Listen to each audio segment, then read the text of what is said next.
It's so stupid, it's positively brilliant.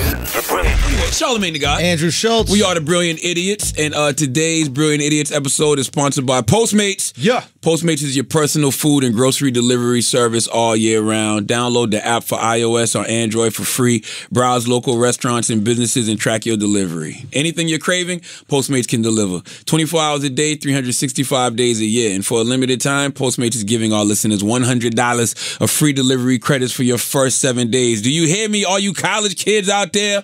Huh? You college kids trying to save some money? We're giving our listeners $100 of free delivery credit for your first 7 days. Whoa. Start your free deliveries. Download the app right now and use code IDIOTS. Get anything you need anytime you need it. Download Postmates and save with code IDIOTS. Now let's start the show. Let's go. Brilliant Idiots church announcements.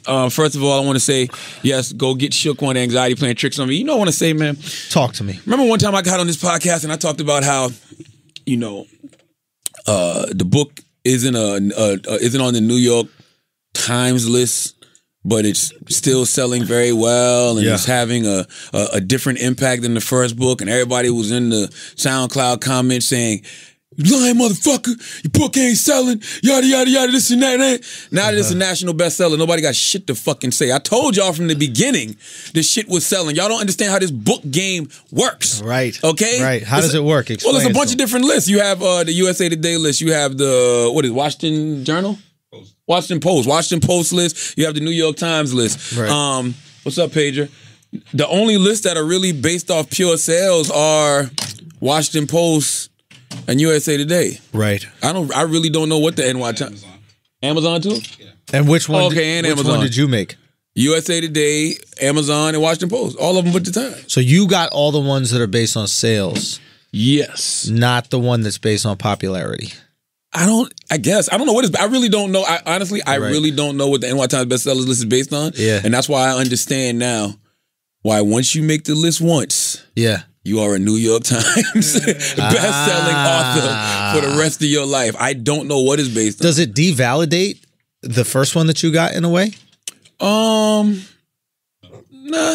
not to me. Because the first one made all Thank of the you, Chris. Nah, not to me. Guy. Because once again, yo, you talking about a kid from Moncks Corner, South Carolina, right? Whose first book sold damn near 500,000 copies. It's amazing, and it's only 2019. Right. like this year will be 2 years. April of this month will be 2 years that the book's been out. Right. You know, and it's like I've already gotten a few royalty checks. Right. Like I'm good. I'm in the black, baby. Yeah. You know what I'm saying? There's like I'm in the black for the rest of my life. I guess what I see about the through line between both of them is like, you know, you put out work that you enjoyed. That's all that matters. It is all that matters, but it's hard to get there. I still think you're attached to the outcome a little bit. Nah. All right. I just like I'm not attached to the outcome at all. I just like for these fuck motherfuckers to know on SoundCloud, right, when you yapping your motherfucking jaw. Listen to me, right? All right? I'm not gonna be up here just telling y'all things for the sake of telling y'all things because there's nothing you can't research. Right. I just didn't like the fact if I tell you that my motherfucking shit is moving, right, don't get on fucking SoundCloud and tell me it's not, motherfucker. Right. You know what I'm saying? Right. Why? Because I'm not one of these guys that's posting my plaques. Right. Did they give you plaques for it? No, but I'm just saying that's the era we live in. We live in this era of like even when academics will post an album and put such and such sold 70,000 first week, W or L. Like we live in that era. Like we live in an era attached to outcome. Yes, if we can all get back to just knowing what we know. Like being our own best validation. Like you know if your shit, you know what's in your bank account. Yeah. You know how many shows you got this year. Yeah. You know if your shows are selling out or not. Yeah. What else needs to be said? Yeah, for me it's do I enjoy creating it? I think that's where it comes from. Yeah. And also everybody I see that looks like they're really winning. Yeah. Most of the time they're not. Right. 90% of the time it's all smoke and mirrors. I would even go so far as the people who are winning are miserable. Oh, yeah. If they're attached to the outcome. Like, if you give me successful people that are attached to outcome, they're miserable. Absolutely. Michael Jordan is miserable right now. He's sitting somewhere miserable, 100%. Why? Because Kobe Bryant not winning? Say again? Because the Hornets aren't winning? No, he used to that. Why do you think Jordan's miserable? Because he's attached to outcome. And the misery is it drives you, and we just look at success and happiness as the same thing. Let's go deeper. I'm going. Okay. I'll get there. Don't worry. I'm trying to figure out Just why. rock with me. I got you. Why is Michael Jordan miserable? I got you. Okay, so what happens is this, right? Like, this is what changed my life is I stopped wanting things that I couldn't control. I stopped desiring things I couldn't control. Mm-hmm. And I fell in love with the creative process, right? So anything that comes after me creating something is pure, overwhelming gratitude. So I love writing jokes. I love it, right? I love making content. I love it. It brings me so much joy before that content even hits YouTube. Mm-hmm. So if 1,000 people watch on YouTube, I'm grateful. If 1 million people watch on YouTube, I'm grateful, right? But I got joy from just making it.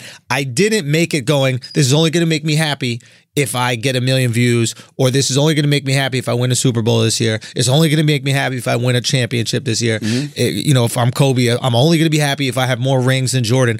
I didn't put myself in the success matrix that most people live in here, which is happiness equals success, because it doesn't. No, the people that get joy from what they do, the art that they create, at least for me in my life, I can only speak for myself, it completely changed everything. I used to be outcome related about everything. True success is doing what makes you happy, doing what you love. And finding out what makes you happy, because winning can make you happy. The problem with winning is once you win, what happens? You got to win again. But why is Michael Jordan miserable, though? That's what I'm trying to figure out. I mean, this is pretty well documented about Jordan. Tell me. I don't. Yeah, I mean, it's just pretty well documented. I mean, I don't speak to Jordan on a regular basis, but they've done some in-depth stuff, and it doesn't seem like the happiest person. It's because he was driven by success. You know what I mean? Like, he has a almost sociopathic ability and tendency and yearning to compete, right? And it's because his value is dependent on the win. You play ping pong, he beats you, he goes, no, let's play again. You beat him again? He goes, no, let's play again. And they would have ping pong games. Chris, you probably know about this more than me. For how long? 7 hours until Michael won. Why is that? Why does he need to win so bad? Because the joy and happiness is not from playing the game of ping pong. It's from validating that he's better by winning the game of ping pong. But I think Jordan validates. You want to talk about anxiety? Anxiety is having no control, right? You want to talk about having no control? Imagine you're operating your life based on what other people think, and you can't exactly control how they think. That is how you induce anxiety. But here's the thing, though. Jordan's still the man.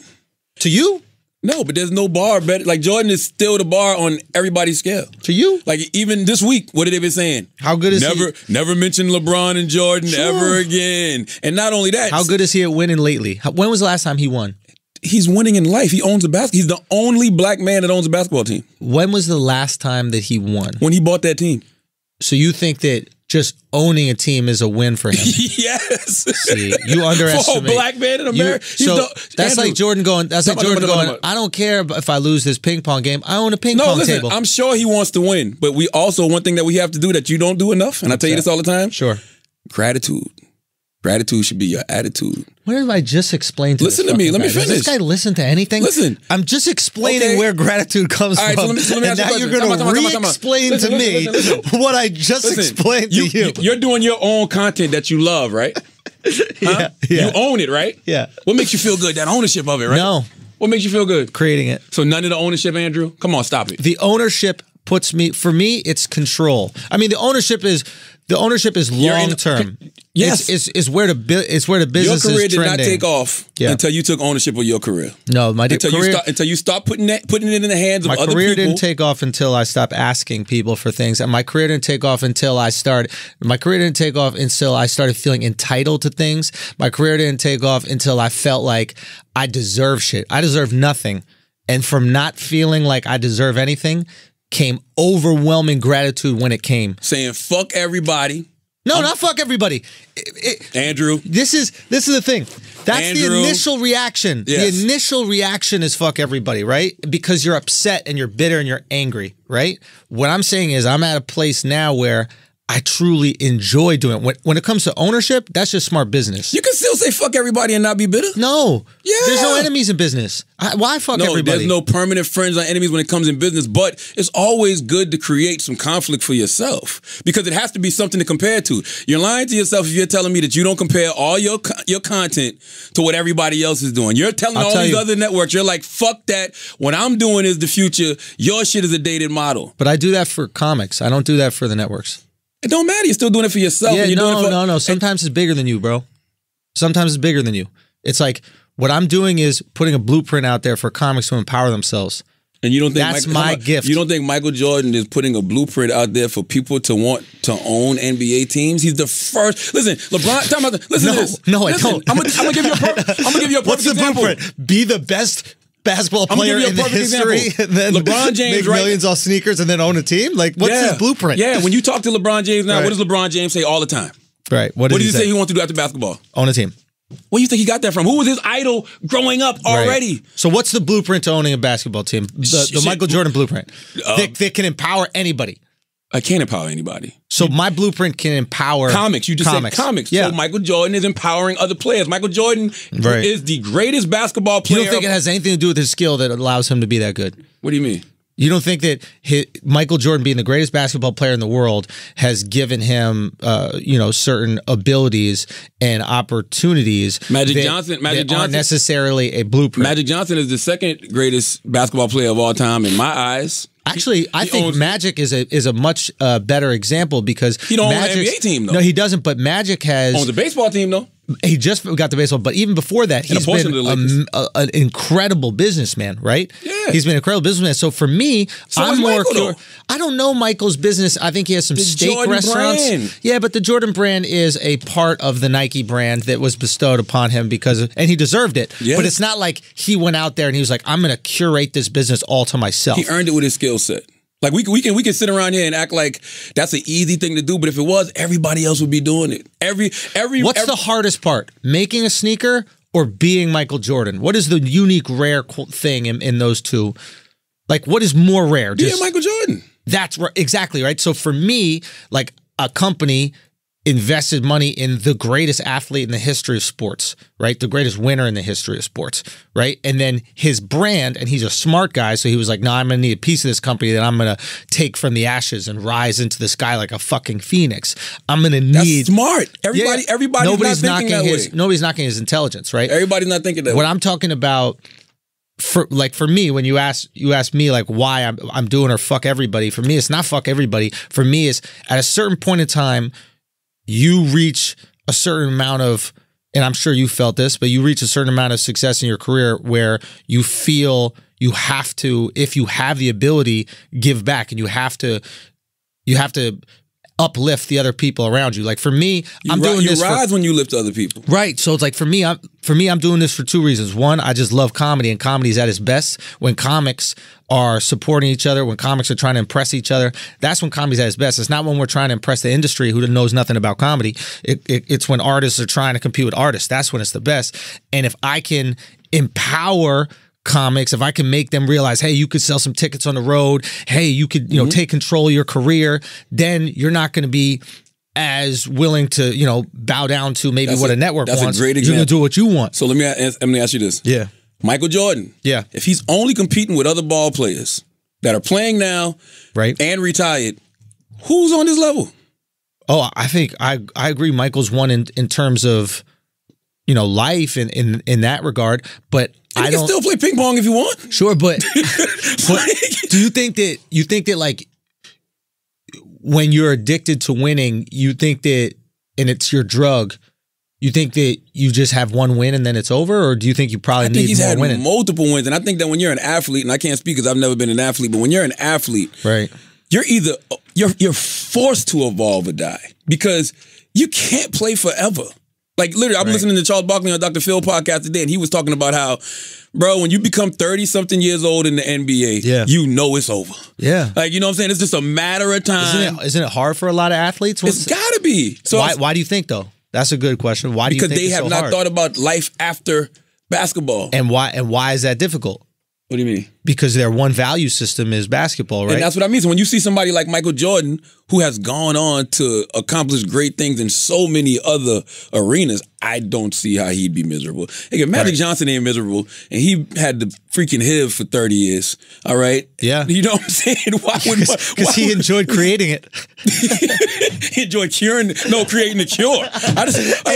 And curing it. And listen, and by the way, he enjoyed the process. You could be absolutely correct. Michael Jordan could be miserable. Right. I just think that's a hell of an assumption to make. It's a lot of celebrities. That's fair. It's a lot of celebrities that I can look at, business people I can look at. Yeah. And like Drake comes off as being visibly miserable sometimes. Interesting. You know what I'm saying? I never got that from Drake, but no, explain, he just comes off as being visibly miserable sometimes. Do you think that he's attached to outcome? Do you think that that's why he maybe pulled his song from the Grammy recognition or whatever like that a couple of years ago? Do you think?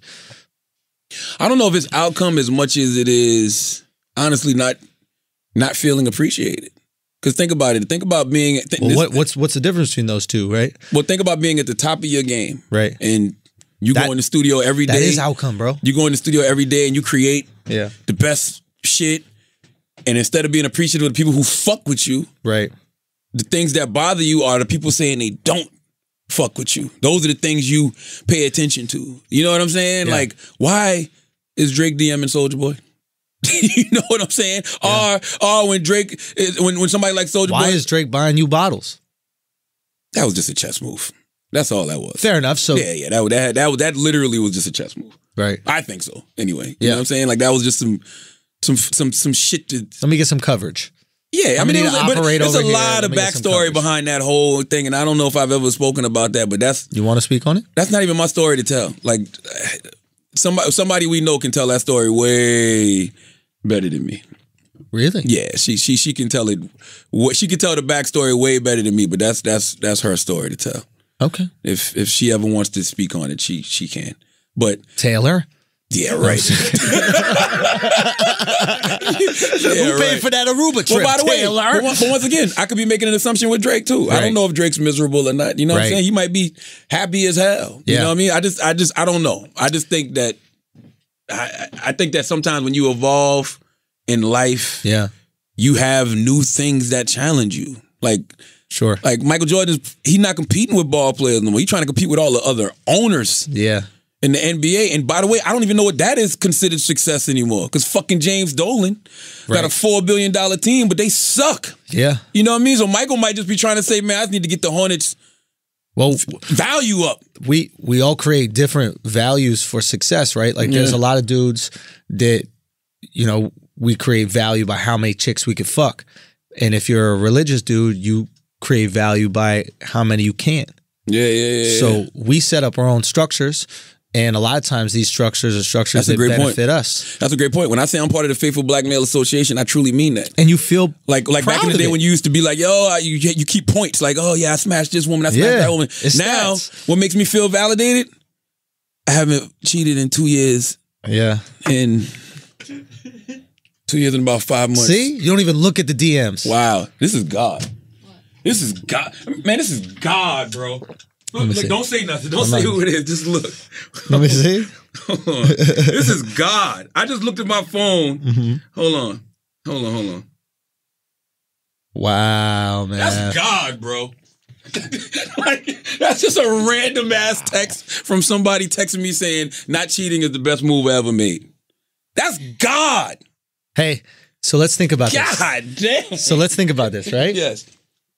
Exactly what are you doing? Is taking lottery numbers? No, I'm just pulling up my I want to flash my gold card for the camera. Hold on. Faithful Black community. Black Male Association gold member. Oh, that's funny. Faithful Black Male Association gold member. Veteran status. I heard the guy from Firefest started that.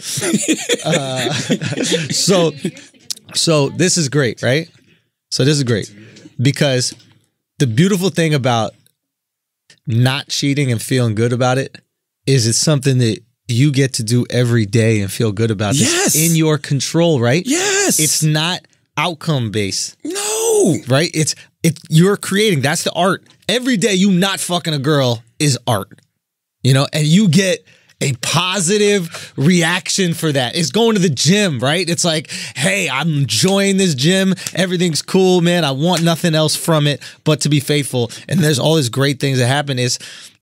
I'm telling you, for me, it was like a huge transition in my life. And I only realized it recently, to be completely honest with you. And the crazy thing is, like, you sit back and you think about all the unnecessary stress that you cause yourself. When we really talk about peace of mind, most of our peace of mind is really in our control. We don't understand how much we willingly give away to other motherfuckers every goddamn day. Sure. Instead of just having peace of mind, like, this is peace of mind over here that I control. Think about all the times I'm fucking waking up in a hotel room sweating. Yeah. You know what I'm saying? Wife FaceTiming you. Woman you laying with is like, I'm going to lay under the covers until she get out there. Like, who the fuck was wrong with me? What the fuck was I thinking? That's wild, man. Wild as fuck. I can't believe you would, like... Fake acting sleepy. Yo. That's crazy, bro. You can't cheat on your wife and work a sweat. Bro, that's anxiety, though. You know you're doing some foul shit. I thought you were, like, really trying to fuck me. No! I'm in a fucking sweat like, oh, shit, that's my wife FaceTime. You know what I mean? I like, thought you were giving effort. I was like, that's wrong. That's double cheating. But think about how dumb I am to answer the FaceTime. Give effort to a side bitch. Think about how dumb I am to answer the phone on FaceTime and trust this woman laying under the blanket enough not to just pop out like, hey!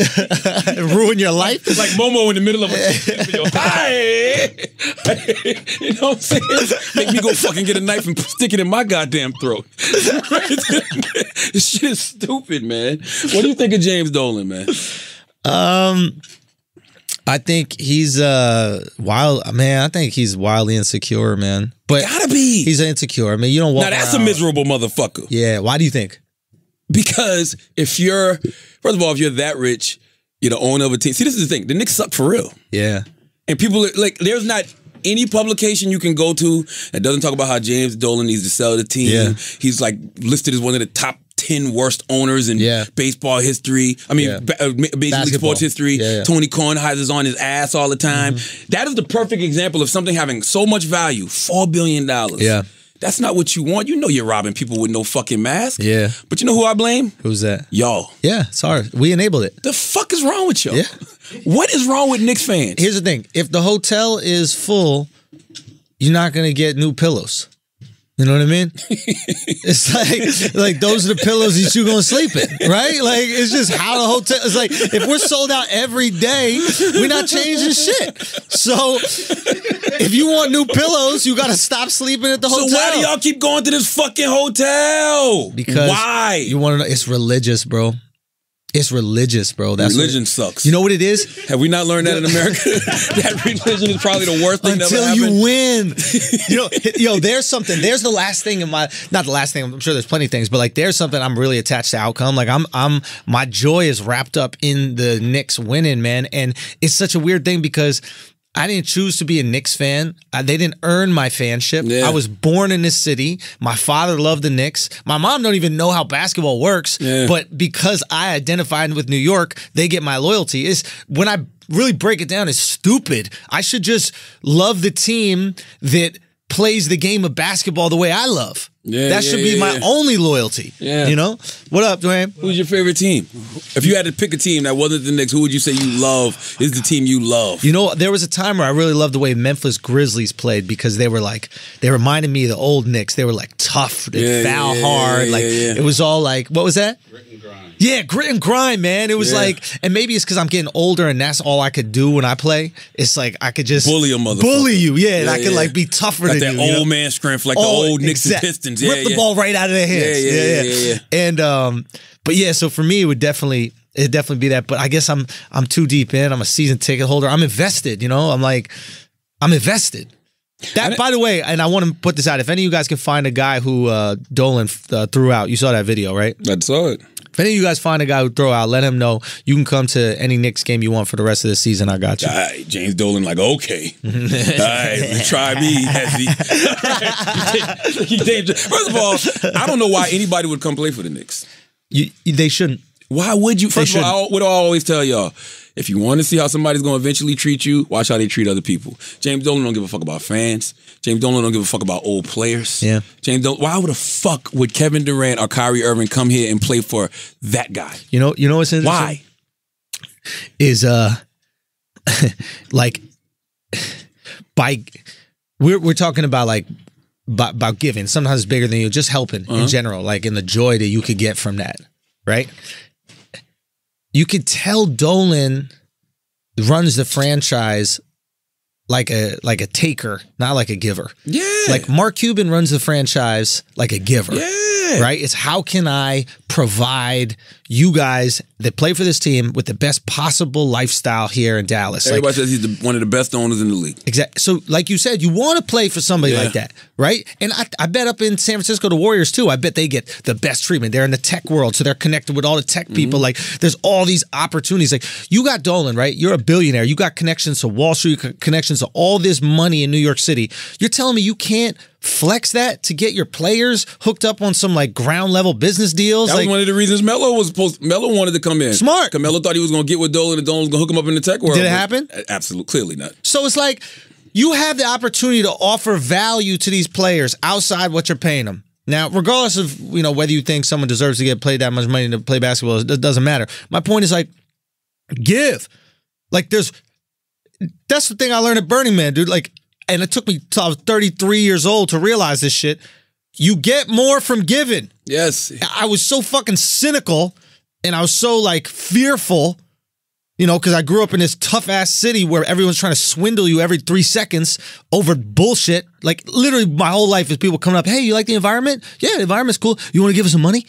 Do you know what I mean? Like, so it's like, and it took me till I was old to realize, no, there are people who are truly just want to help you. And they get fucking massive joy from helping you. And then you're around that. It's like Carl Lentz is a perfect example. Carl's never asked me for anything in my entire life. Great guy. All he does is, hey man, you need some help. Hey man, I got tickets to a game. You want to go? He just gives. Help. Some people are genuinely nice, and you know what happens when you're genuinely nice nowadays? You get everything. Either that, or they accuse you of fucking whoever you trying to goddamn be nice to. You know what I'm saying? Shit pisses me off, man. You know why that shit pisses me off? Because I know this man, and I know his heart. You understand what I'm saying? And you know what type of person he is as well. This man, Carl Lentz, will hit you up all times of night, all times of day, just to make sure you're good. Ask for nothing. Yo, I just want to I'm checking on you, send you a prayer, send you a Bible scripture.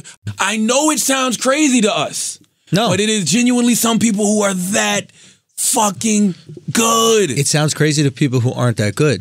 And I was one of those people. Yeah. I was one of those people who did not believe in selflessness. Yeah. I was one of those people who was fucking selfish, and it was because I was empty emotionally. Yeah. So, like a lot of comics, I was trying to fill, constantly trying to fill. I want to get some laughs, fill up the void. I want to, get some attention, fill up the void. Yeah. I want to piss some people off. Well, okay, I'll fill up the void with that. Yeah. Right? And the second I got put in an environment where I saw the true value of give, meaning how can I help? How can I I don't want anything from you. I want nothing.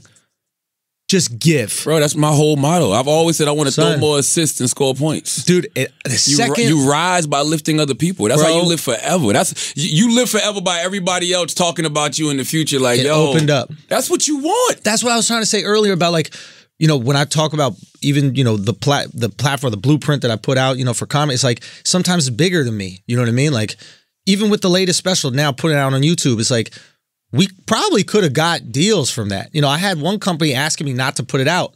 And it's just right before we were about to put it out. They're like, let us do it. And I was like, one, you're going to change it so it won't be true to its form. And two, it's bigger than me. This needs to go out so that other comics can see, oh shit, I can do this myself too. I have a chance even if every door's closed. And plus you're increasing your value. 100%. Yeah. Look, I'm not saying I don't win out of it, but I could also win by selling it to somebody.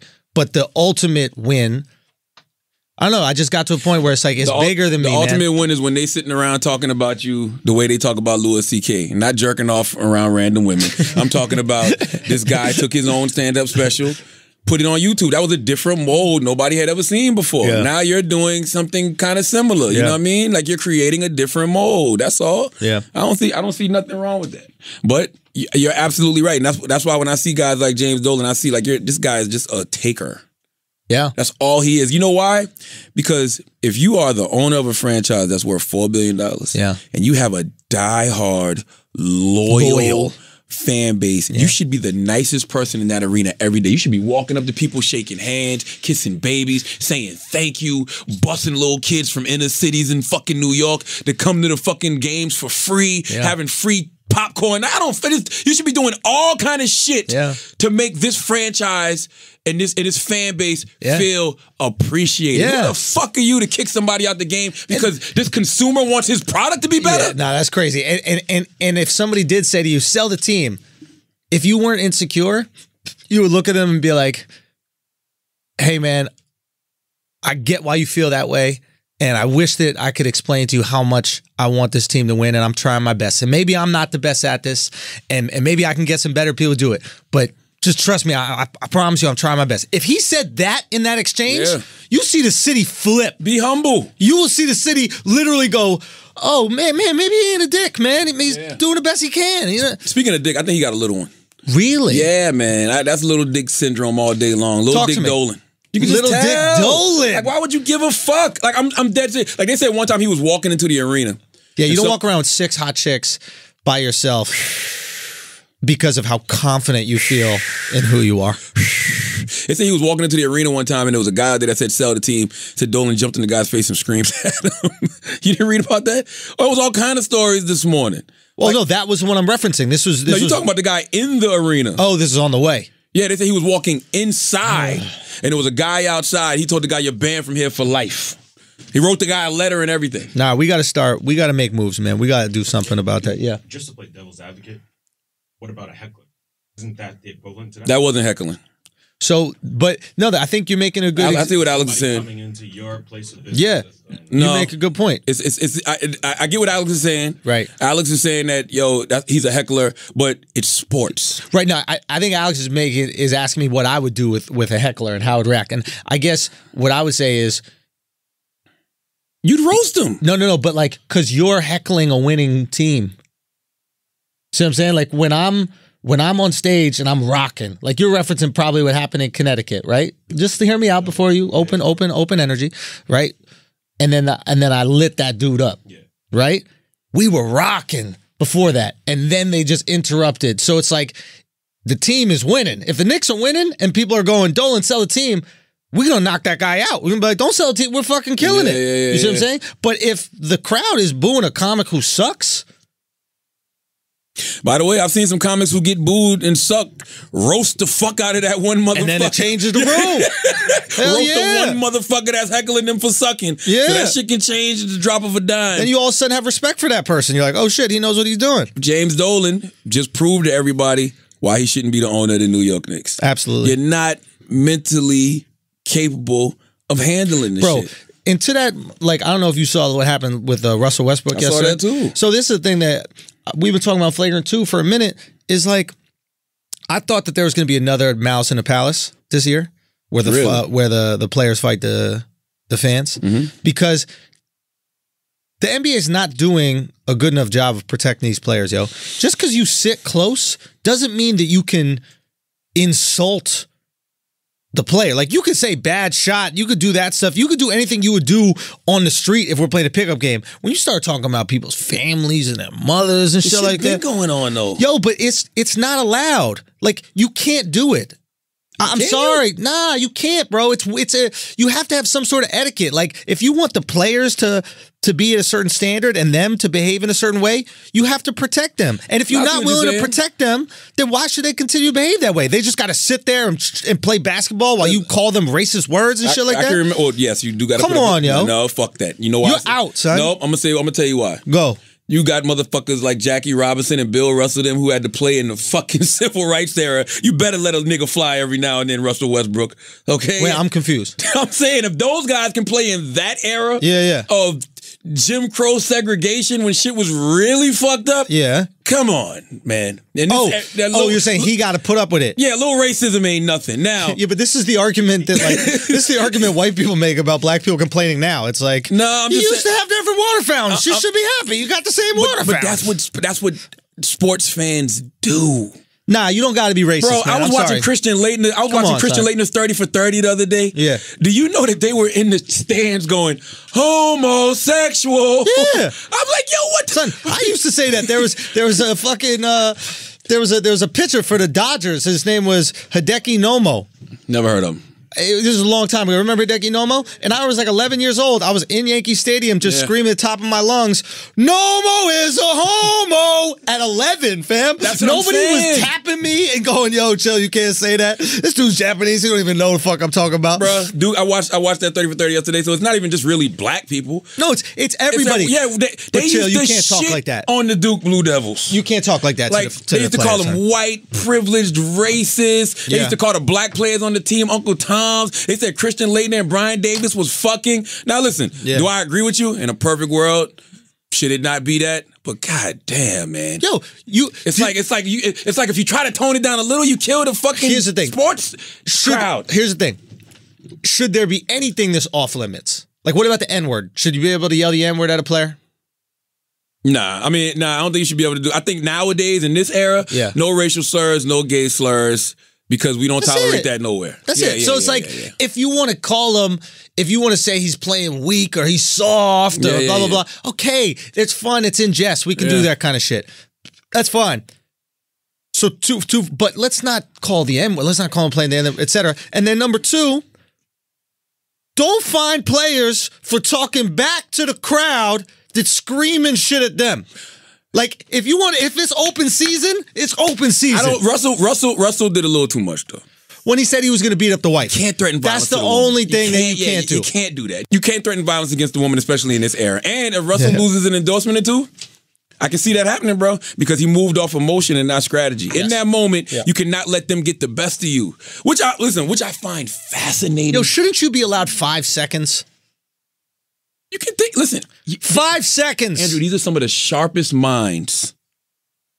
Basketball players? Yes, and I'm gonna tell you why. What? No, bro. Define sharp. Think about it. Think about the things you have to do on the court in a split second. Yeah, dribble the ball. Yeah, put it but in you a gotta hole. have a high IQ. You definitely come on, man. These are not that. Basketball players are not that smart, buddy. I'm sorry. The term you're calling smart. Most athletes are not that on smart. that court. They're not smart. The split second decisions they got to make. No.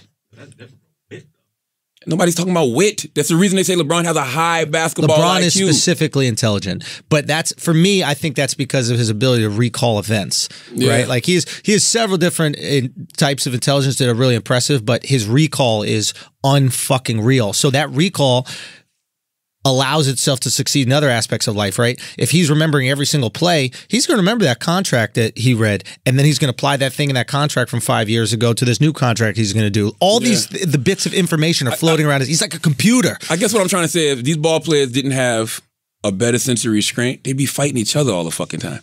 Every fucking play would be a Serge Ibaka, let me grab you around the neck, fucking swing at you because you bumped me type shit. Right. They talk trash to each other. They've been playing ball professionally since they've been in fucking elementary school, so they hear the crowd all of the time. Right. So why would whatever that guy said set you off specifically? Well, they don't. Russell Westbrook. They don't fight each other because, one, it's a huge waste of money. You lose so much money if you fight each other. And then two, a lot of people don't realize this, but like they've all known each other since they're 11 years old.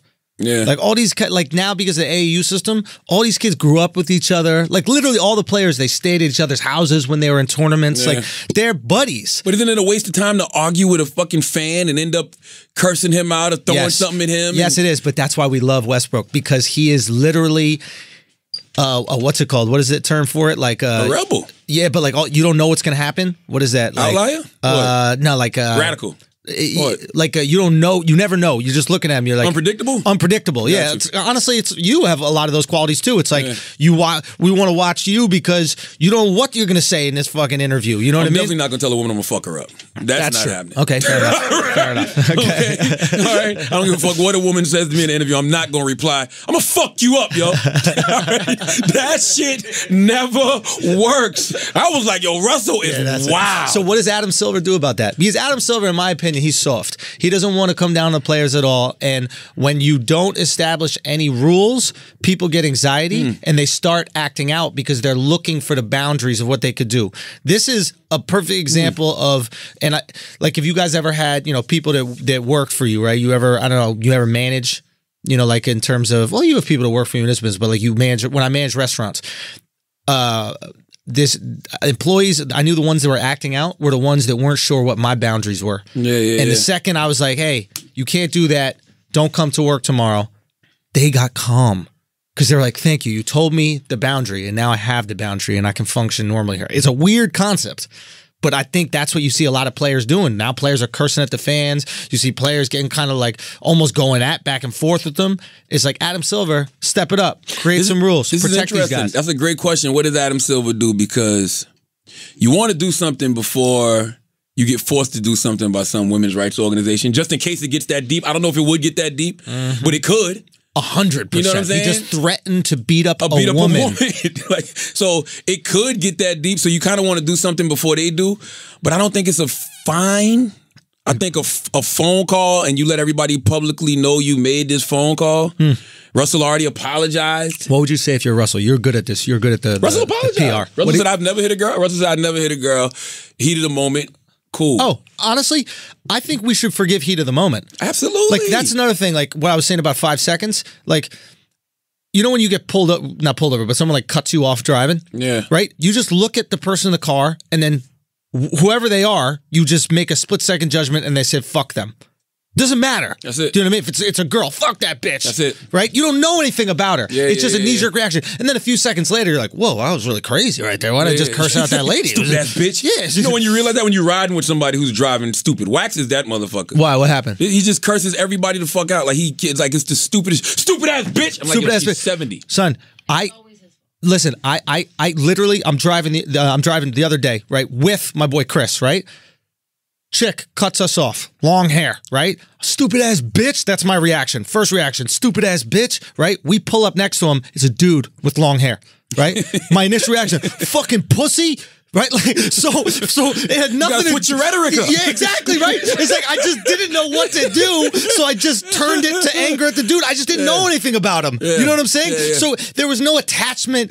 There's no attachment to how I felt. I just needed to make that person feel bad in the moment because they made me feel bad. But that's the law of energy. The law of energy is never lost or destroyed. It's merely transferred from one party to the next. So it's pinball. We're pinball and injury. This person cut you off. Probably didn't even mean to. We need a 5-second rule with hate. Yes. You know what I mean? Like when you drop the little food on the ground, you can pick it up within 5 seconds. We need 5 seconds, yo. If you cut me off, bro. I'm just getting this shit out. It's just a simple thought. Like literally like it's literally like some Doctor Strange shit. Like that shit'll go into your mind just that fast. Like all the different outcomes. Like it's literally just that quick. Yeah. And sometimes it's okay not to say nothing. Yes. But not most times it's better not to say anything. Russell Westbrook could have ignored these motherfuckers. And I'm not saying he should have. Right. Because I'm a stern believer in keeping that same motherfucking energy. Yes. You talk that shit to me, I'm going to talk that shit back. But you got to be cognizant of what you fucking said. Think about all of these players that we grew up idolizing. And I don't know if it's because technology is different or whatever. We heard later on in life they were the greatest trash talkers of all fucking time. Oh, yeah. You know what I'm saying? Like, Larry Bird was one of the greatest trash talkers. Like, really? Christian Laettner was one of the greatest trash talkers. For real? Yeah. Like, I never thought about it. John Stockton was the dirtiest player in the league. Without a doubt. And the second best point guard of all time. Magic number one? Magic got to be number one. Yeah, I give Magic but number one. But John's definitely number two. Yeah, wait till summertime. I got my Stockton jersey at the crib. You think I'm bullshitting? I ordered 3 jerseys. I ordered the Allen Iverson, I ordered a John Stockton, and an Asia motherfucking Wilson. I already wore the Asia. I'm going to break that John out for this summer. Ooh, Asia Wilson, the girl jersey. That's all right. it, because she's from South Carolina. Right. So Asia's a legend to me. Right. You know what I'm saying? Because I like people where we come from don't do the things that she's done. There's only been a few. You know, Kevin Garnett, he's really more the upstate, so I didn't really know him growing up. Right. Jermaine O'Neal is Columbia, South Carolina, you know what I mean? So we rep Jermaine O'Neal, but then it's Asian. It's like, she balling, woman or not. Like, I like what Asia Wilson has done with herself. So I rock the jersey. So WNBA reposted me too. Salute to WNBA. Really? Yeah. Did you get like a follow? I don't know, That's a good question. I don't know. On their 10 followers saw the picture.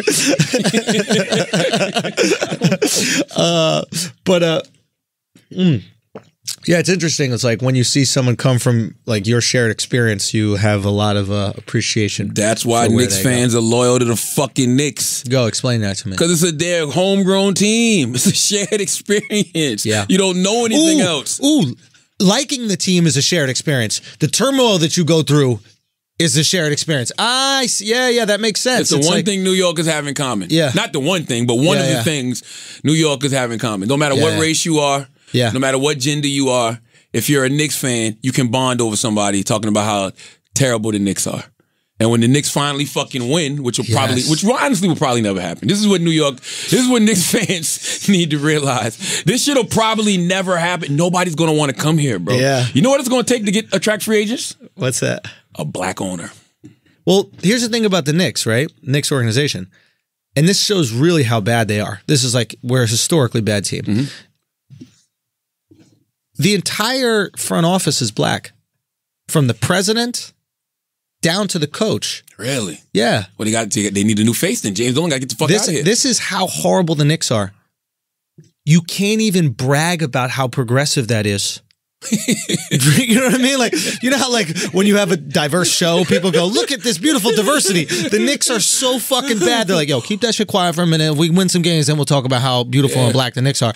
The president of the team to the head coach of the team, all black. Wow.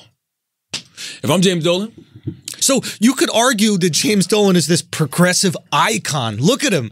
He's enabled, empowered, and hired black people. He literally is banking black, right? He literally is putting black people in power positions. He should be a celebration story. He should be the guy people look, finally, an owner of a basketball team gets it right. How long has it been?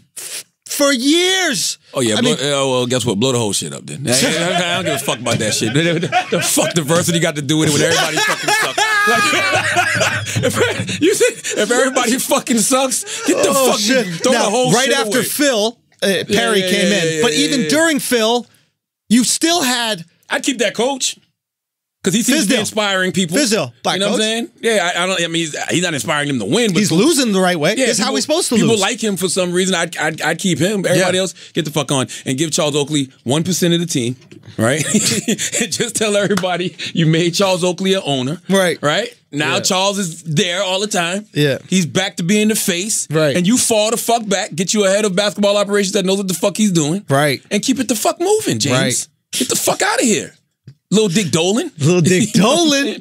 Let's pay some bills. I got to piss. All right, bet. Guys, all right, let's pay some bills. Guys, do you have some stuff lying around the house that you just don't use? Do you want to make some money off that? Okay, there's an app that's called Mercari, and it's exactly what you could use it for. You can use it to sell all this stuff that you have that's just laying around when you could be using that money to take your wife out, take your boyfriend out. You could be using that money to buy more stuff. That's right. Mercari, okay? You just take a few pics, you add a description, boom, your item is listed. Once it's sold, Mercari emails you a shipping label and you send it off. No meetups with strangers, no hassles. That's always uncomfortable when you got to meet at like a Starbucks with some person you have no clue and you're making weird eye contact with everybody that walks into the Starbucks because you assume it's them and they're going to buy your thing, but it's not them. So now you're just this fucking weirdo in Starbucks staring at everybody uncomfortably. With Mercari, you don't have to deal with any of that, okay? You sell everything. Fashion, electronics, toys, sporting goods. Over 100,000 items get listed on Mercari every day.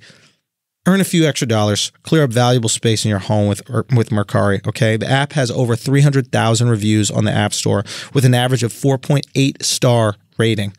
So why not give it a try, all right? Don't let your old stuff go to waste. You can find Mercari app at the App Store, okay? Remember, it's M-E-R-C-A-R-I, Mercari, the selling app, all right? Go get that. Now let's get back to the show. Did you see poor YBNJ Almighty? No. Get beat up? No. What happened? He got beat up in front of Saks Fifth Avenue. For? Man, who the hell knows why these little motherfuckers be fighting each other? Some Instagram shit. I think he got on the gram and was flashing his jewelry and flashing his clothes. He's from LA, and they caught him lacking in front of Saks Fifth Avenue. The amazing thing about the video, which I'm surprised you haven't seen, is like the diversity of the guys who jumped him. Oh, I'd love to see this. It was like 3 Asians, right? Mm-hmm. All in Supreme, in Vans.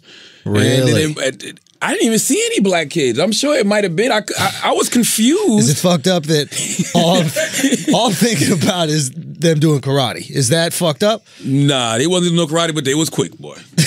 They was fast on his ass. I'm talking about it was one time where he squared up with one of them. And then boom, boom. It was like 3 Pokemons just appeared out of nowhere and just jumped all over his ass, man. Yo, you know do what I mean? not fuck with Asians, bro. I'm telling you, man. That shit had me thinking about what's them old movies, was the Gangs in New York and all of that shit. Like, wasn't it the Gangs in New York with the Asian gangs with the illest people? No, Gangs in New York was the Irish one.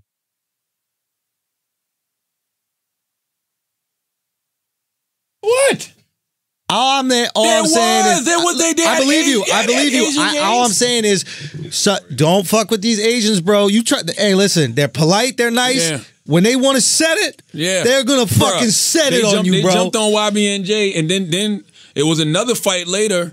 They jumped on. I don't think it was the same people, but they caught him in the lobby of a hotel, which I thought was fucked up. They hit him with a Hennessy bottle, cut his neck. Oh my God. Yeah, and I think that when they arrest these kids, they should charge them with sexual assault because there was this part where the kid's pants was falling down. And he put his finger in his booty? Bro, they were all, I don't know what they were reaching for, but it looked like they was all grabbing his little cheeks. And I was like, man, what the fuck is going on? No, that's crazy. So bro. I hope when they get arrested, they get charged with sexual assault. But can you show me that video? Let me see this right here. You got it? All right. Which one is that?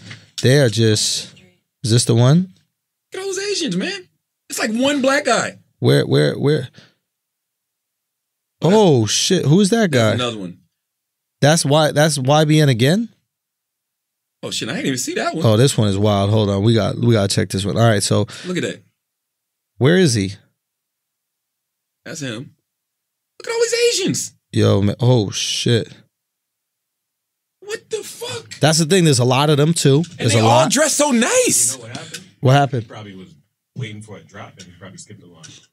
Waiting for a drop? Like for a clothing drop. No a drops at drop. Saks Fifth Avenue. Yeah, that's a good point. You never know sometimes. No, man. Oh, you never know. Sometimes they have it at random stores. There's no drops at Saks Fifth. Always in the front of the line. I've never heard of no drops at Saks Fifth. My thing, I don't know if you... Responsible, bro. Yeah. Well, Jay responsible, Prince... they're on time. They're not scared of nothing. Jay Prince put out a call. Jay Prince... Asians not scared of nothing but sunlight and coughs. And what? Son. Yo, my Uber driver today had the SARS mask on. She had 2 napkins on her hands while she driving her car. Bro, she had 2 towels on her hands and a whole SARS mask on. I asked her to roll up the window. She's like, no, I might get sick. I was like, all right, I'll just freeze back here.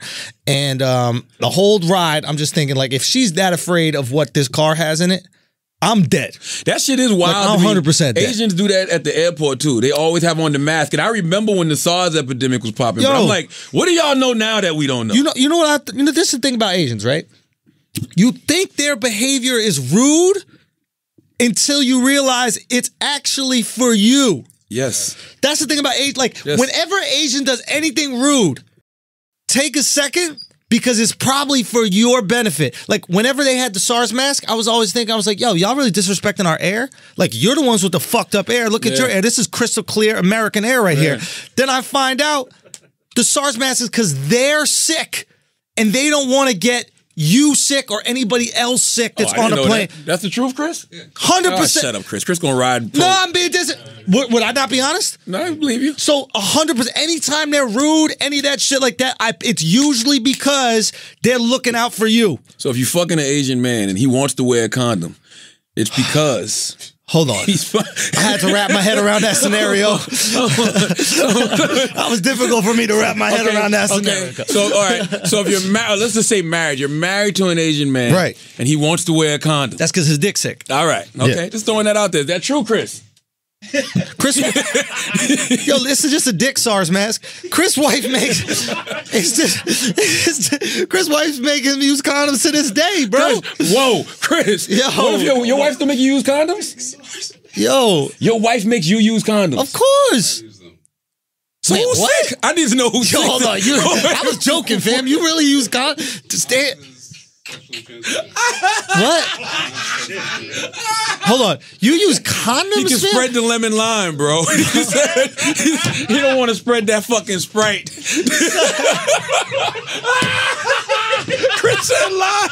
Chris said limes is a sexually transmitted disease. It is? Can be.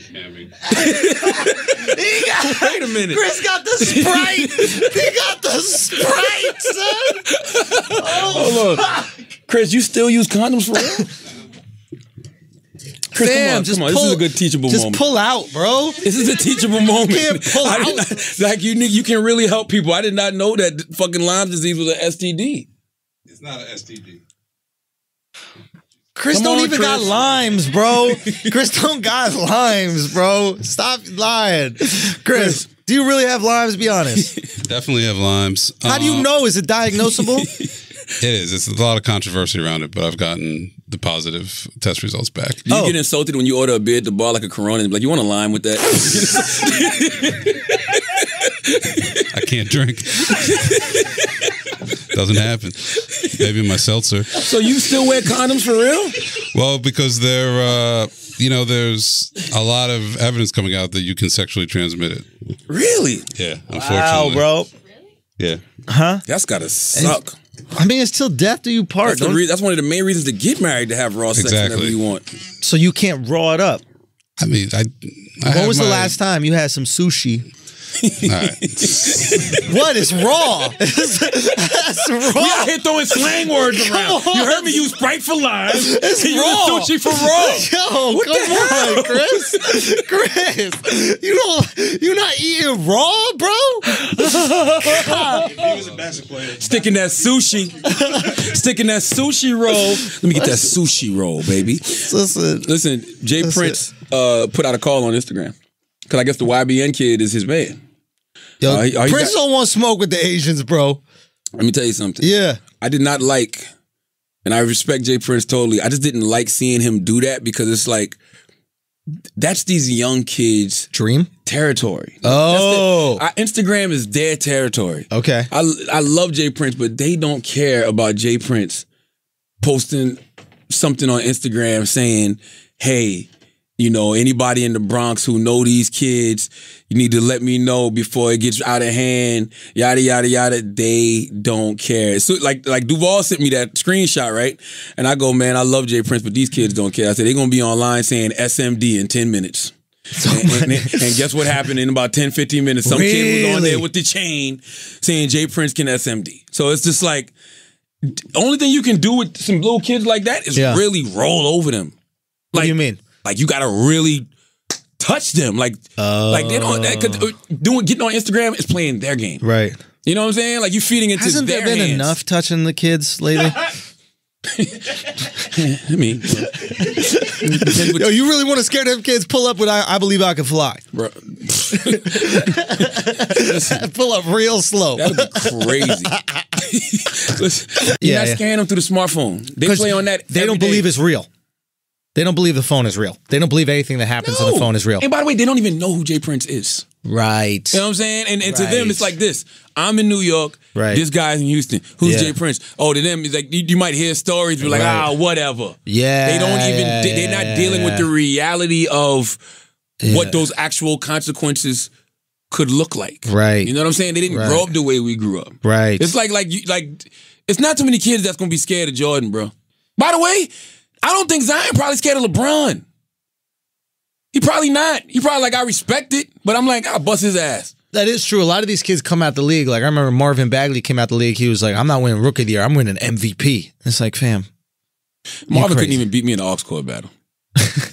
No, I really did battle Marvin Bagley in the aux court battle. And what happened? Washed him. Washed him. What was that he was playing? Marvin Bagley, right? What was he playing? What was he playing? This motherfucker. Let me tell you about Marvin Bagley. Marvin was like 20 years old, right? This was in Charlotte at NBA All-Star Weekend. Yeah. It was at the Mountain Dew thing. We had an aux court battle. And it was like 5 different categories. Mouse was there. Mouse was the host. Mouse can vouch for all of this. Yeah. It was like 5 different categories. It was like a song you would close with if you was with a girl. Yeah. Song you would come out at a prize fight with. Yeah. Yeah, aliens invaded Earth. You know, what would you play? Best East Coast song, I played the best East Coast, he played best West Coast. He like, all right. He starts off, he plays best West Coast. He starts off with like, Tupac, Keep Your Head Up, or like, yeah, great song. But basic. But bro, look at the crowd. Yeah. East Coast song, me, Meek Mill, Dreams and Nightmares. Hold up, wait a minute. Y'all thought I was finished. Yeah. Crowd goes crazy, right? The next one is if aliens invaded the Earth, which song would you play? Yeah. Childish Gambino, This Is America. This is where Marvin comes. Childish Gambino, This Is America. Yeah. I come with Baby Shark. Baby Shark, shark, shark, shark, the dark shark. You never heard that? Nah. You don't have kids. It's you fucking no kid having motherfuckers. It's a huge kid record that these kids love. It's the most friendly song in the world. You listen to it right now, you'll love it. You'll have a great day. You'll be singing it all motherfucking day long. Okay. Baby Shark. So they're gonna listen to that and then they're gonna love us. Kill, right? Third was a song you would walk out to a prize fight with. Ooh, I like this. What? No, go. I'm interested in this one. What song did he play for prize fight? I don't remember, but it was some bullshit. You know what I played? The Negro Spiritual, known as Nuck If You Buck, by Crime Mob. Ooh. Whole crowd goes crazy. Whole crowd This goes is crazy. off the top, or Off you the had time top. to No, it prepare? wasn't off the top. We prepared. Okay. It was like you prepared like 20 minutes before. Right. Then the final song, well, I fucked up a little bit. I should have went with my first instinct. I went with my second instead. What was your first? It was Song to Close To. Let me tell you how Marvin. Let me tell you how green. And I like Marvin. Salute to Marvin. He's a great kid. Let me tell you how green these If he kids didn't are. play Though. Marvin Gaye, Best song to close to. Guess what he plays? I don't know. Oh, that's Baby Shark? Yeah. Hold on.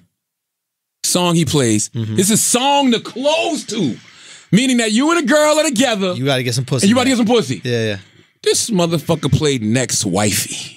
I'm like, bro, you're going to be broke by the time you're 25. If you 20 years old and you out with a girl and all you got to do is close and you're playing Wifey, she's looking at you like, she texting her girl like, this motherfucker is green. I got him. He already calling me Wifey and it's only our first date. You know what I played? What? Chris Brown, Fuck You Back to Sleep. Right? Then I was like, you know what? I don't even want to do that. Miguel Adorn. Adorn. That's kind of wifey shit too, though. That's a little soft. A little bit. Chris Brown, Fuck You Back to Sleep. You know what I'm saying? You're 20 years old, an NBA player, or bro. you put you to bed. Put you to bed. Yeah, that's a good one. That's here's a good the thing. one. 7-footers, no game. None. Only on the court. Never. Only game on the court. And even that's rare. Only on the court. But they never had to work for it. It's like a hot chick. You know what I mean? Like a hot chick can't tell a story because she never had to. We gonna listen regardless. 7-footers are the equivalent of hot chicks, right? Like, I've seen them try to talk to women. It's sad, bro. You know who got all the game in the world? A 5'11" guard. Because that 5'11" guard is competing with 7-footers for pussy at the club. And if that dude brings home anything, it's a wrap. I'm going to be honest with you. It's got to be tall, handsome guys are stupid. And I'm gonna tell you why, because like if you're a they girl, don't need to be smart. Why would you? But you don't even really know. You gotta be. You don't got a choice. You had discoloration. You're short. Yeah, you know what I mean? But your game off the charts. But it's better when you are eye to eye with a girl. Because when you tall, when you tall, you really don't gotta be the head. Because girls always looking. All she sees is your fucking chin. Yeah, but so she loves that. But you gotta make sure you got a good lineup. You know what I mean? That's it. You make sure your fucking beard is lined up nice. The girl can look up at you and be like, "Yeah, he's cute, girl. Yeah. He's cute as fuck." You don't really know if this motherfucker. Maybe that's why people love your eyebrows, because they're looking right at them. Possibly. Yeah. I tried to hook one of the NBA players up with Michaela, because Michaela's like 5'9", 5'10", but these guys are. She's 6 foot. Michaela's 6 foot. Yeah. Oh shit! Well, these guys are fucking 18 feet tall. You know what I'm saying? One dude was like, she's too short for me. I can see her apart.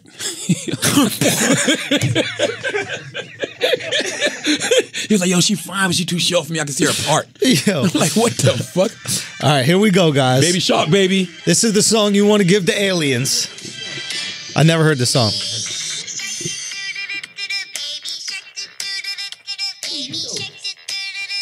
Baby Shark. Hey, it's a family affair, baby. Baby Shark. Come on, aliens wouldn't love that shit? You telling me that aliens would not love that shit? If they were friendly aliens and they came to this motherfucking planet, that shit right there would make them think we were the most friendliest country on the fucking planet. Most friendliest planet in the galaxy, goddammit. Galactus wouldn't even eat Earth if fucking Baby Shark was playing every motherfucking way, yo. You think Thanos would have snapped his finger? He'd be like, heard Baby Shark? How can I do this without getting rid of the kids? You know what Thanos Shark. I'm telling you.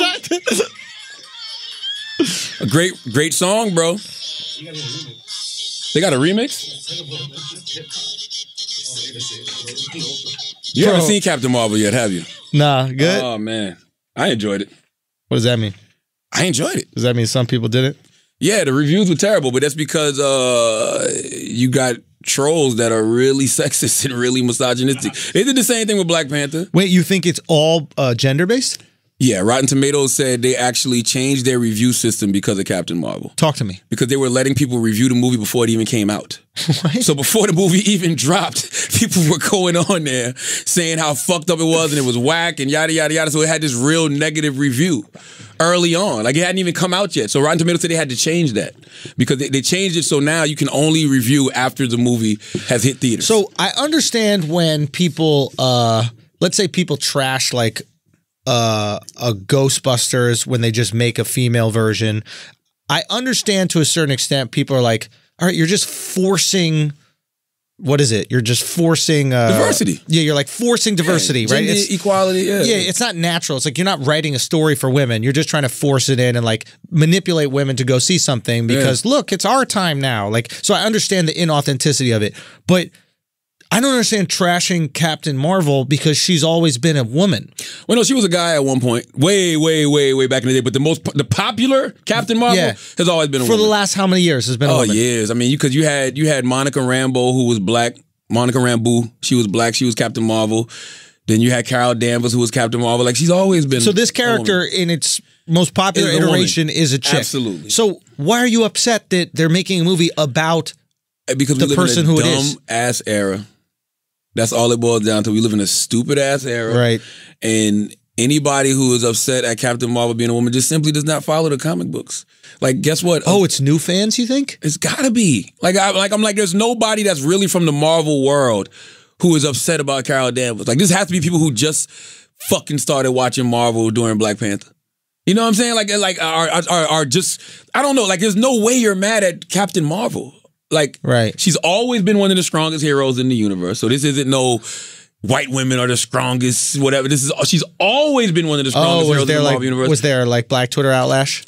I don't think it was, maybe a little bit from Black Twitter. I saw an article from The Root that I started to read and I didn't even read. Why does there have to be a white woman savior? Why can't it be? Yes, he's the fucking strongest superhero in the Marvel universe. Right. I've told y'all on this podcast for years, I don't give a fuck about diversity in my comic books, right? I thought I didn't.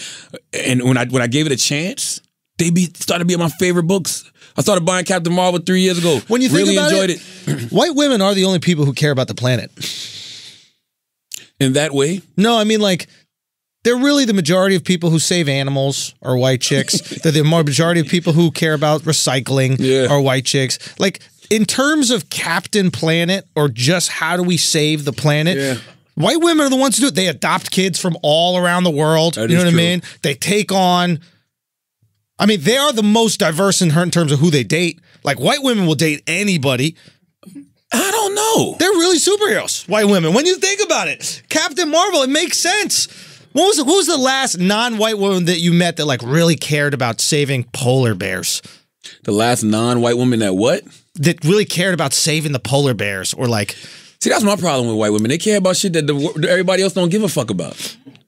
There's no polar bear. Like, I've never met a polar bear in my life. There's no polar bears. You want to know why black people don't care about polar bears? Because they don't exist. You know there ain't no such thing as polar bears. You know what I don't believe them Coca-Cola commercials? I can tell you when I enjoyed seeing polar bears.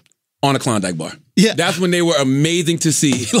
like we got to save the polar bears. What the fuck are you talking about? I'm just trying to survive in my hood. I'm just saying, white women care about the fucking environment, bro. They care about the planet.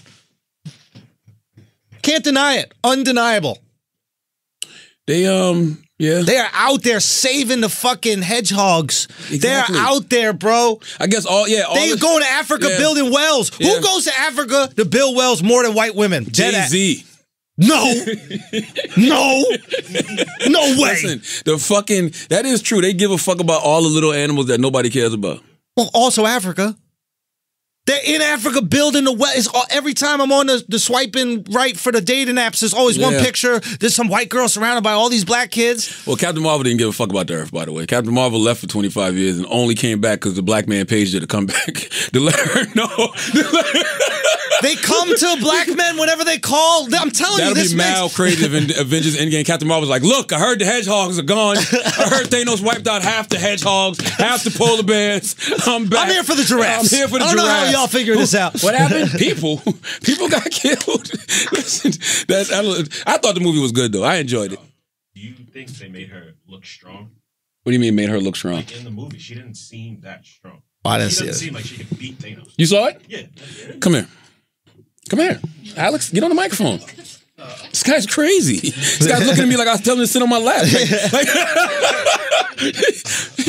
You said what? But Thanos, it's not about brute strength with her. She has the power of the Tesseract. Yeah, but he has all the Infinity Stones. I didn't read She them. is an Infinity Stone, technically. And so basically she just can't die, but she doesn't seem like she's strong enough to beat him. She can lift 700 tons. Yeah, but you saw how he manhandled the Hulk? Like she doesn't look like she can go like that. Hulk and Thor are the strongest in the MCU. Now Captain Marvel is the strongest hero in the MCU, meaning the Marvel Cinematic Universe, the movies. No, I'm sure on paper. I'm just saying the way they depicted her in the movie, she didn't seem that strong. I don't think she got to beat Cock Diesel to beat Thanos. They're not going to beat Thanos in an arm wrestling match. No. Right? It's going to be like strategy, right? It's going to be like, okay, we're going to find a way to run back time, and then when we run back time, we'll finagle some but other shit. eventually it's going to have to be brute force. Yeah, but with all of them. Like the Ninja Turtles never beat a bad guy one-on-one. It's all four of the Ninja Turtles. Yeah, like when they almost pulled the glove off, it was like it was a team effort, but eventually Yeah, that's what's going to happen again. There's only a couple guys that have brute force in this MCU, though. You got the Hulk. And he got Thor. That's about it. Yeah. You know what I'm saying? Wait, do you think that they're going to lose in the next Avengers? No. I just Surprise! I was just my 10 next 10 years. Spoiler alert! like I wanted them to make her look like how Thanos looks. She looks strong as shit to me. Not like Thanos. Hold on, you wanted her to look like the tranny in GameStop? Not physically, but like have that type of power. You wanted Bruce Jenner. You wanted Caitlyn Jenner to be Captain Marvel. This guy is so crazy. I know. It's Mrs. Marvel, Thanos. It's Mrs. Marvel. There used to be a Miss Marvel. Do I look like a Mr. Marvel to you, Thanos? Miss Marvel was in the movie. I've been misgendered in this new Avengers film. Agenders. The agenders. The agenders would be wild. The agenders would be wild, bro. Let's pay some bills, man. Where we at? Oh my God. Say what? Calm. Yeah, let's be calm, bro. Let's be calm. Calm, because stress is a worldwide epidemic. We're working longer hours. We're inundated with the constant news cycle, and we're more connected than ever before. I'm telling you, man, I am practicing disconnecting, bro. I do not care. I look at my phone. See, but I love when people say to me, did you see such and such? And I'll be like, no. You know what I mean? Like, I love being disconnected because all of this stuff just adds more stress. And we know stress is a part of life and it can easily affect our overall health and well-being. That's why the Brilliant Idiots are partnering with Calm, the #1 app to help you reduce your anxiety and stress and help you sleep better, okay? More than 40 million people around the world have downloaded it. If you head to calm.com/idiots, you'll get 25% off a Calm premium subscription, which includes guided meditations on issues like anxiety, stress, and focus, including a brand new meditation each day. Sleep stories, which are bedtime stories for adults designed to help you relax. Head to the magical lavender fields of southern France with Stephen Fry or explore the moonlit jungles of Africa with Leona Lewis. They also have soothing music. Wow. And more. What's that thing they do where they be whispering? Yes. ADSM, I think it's called. Yeah. ADSM. Right now, Brilliant Idiots listeners get 25% off a Calm premium subscription at calm.com/idiots. That's CALM.com/idiots. Get unlimited access to all of Calm's content today at calm.idiots, calm.com/idiots. Get calm and stop stressing. But Russell Westbrook got upset because the guy in the stands told him, get back on your knees like you used to. There's only like 1 or 2 ways that's offensive. Now, people were saying it's some type of reference to slavery. I've never heard that reference. What? I've never heard that reference. Wouldn't you want a slave working, like in the field and shit like that? You wouldn't want them on their I knees. guess it's, maybe it's bowing down. I don't fucking know. But I will say, if I was a guy who used to be gay, right? And now I'm delivered, right? And I used to be fucking this one dude. Now I see you out with your little girlfriend, you know what I'm saying, acting fly. I might throw a shot at you and be like, oh, whatever. I see you out here with your little girlfriend. Make you get on your knees like you used to. So you think that Russell and that guy used to be? No, I'm not saying that. I'm just saying that's the only way that could be an insult. Like, I mean, that's the only way I would really take something like that to be offensive. You know what I'm saying? Like, I don't understand why everybody just jumped to slavery. That's the first thing I thought was he telling Russell to suck his dick? Yes. That's kind of what I That's looked what at I it thought. as. But yeah, people tend to try to make it a racial thing. Get on your knees like you used to. Yeah. That's like implying you sucked my dick. You know what I'm Yes, saying? you Instead of already saying sucked suck my dick Yeah. in pretense, get on your knees like you used to. Meaning you already sucked my dick in past tense. That's what I took it as. What if they both used to be Muslim and this is like a prayer reference? Prayer. You Yeah, know, like, it could be. yeah, what if the whole time he's like, no, we used to meet up at the mosque and like, it's You used to be Muslim, now you not. yeah, You know what I'm saying? Yeah. You start now you back eating pork. You got into the NBA. start dressing funny. Start dressing weird. This whole European lifestyle and took advantage of you. You know what Nah, I'm saying? fuck that whole Western European shit. lifestyle and brainwashed Come you. back to God, Word son. is born. Get Come back on your That's it. knees Come back like to you Eastern used to. civilization. Boom. Maybe. I'm just saying there's all type of different ways that people could have looked at this. Because I would really like to know what that saying, get on your knees, why is that so offensive?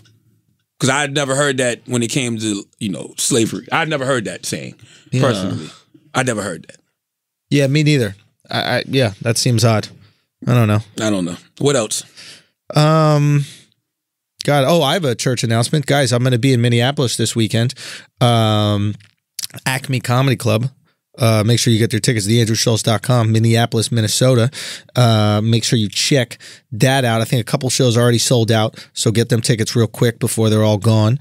Obviously, Views from the Sis, man, it's amazing.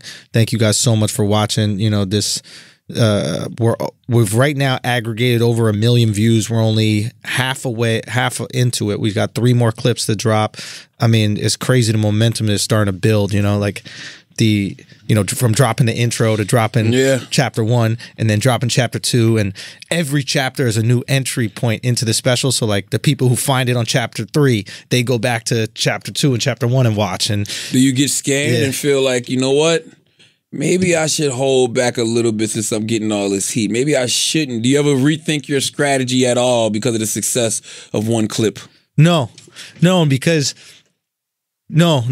It needs to go out, man. Like I've had, I'm very stubborn in my approach to it because I know it's right, and yeah, I'm stubborn with my approach because I know it's right. And I had like a sit down with my agency and everything like that, and I basically just had to let them know, like, guys, this is how I want to go about it. I got one life.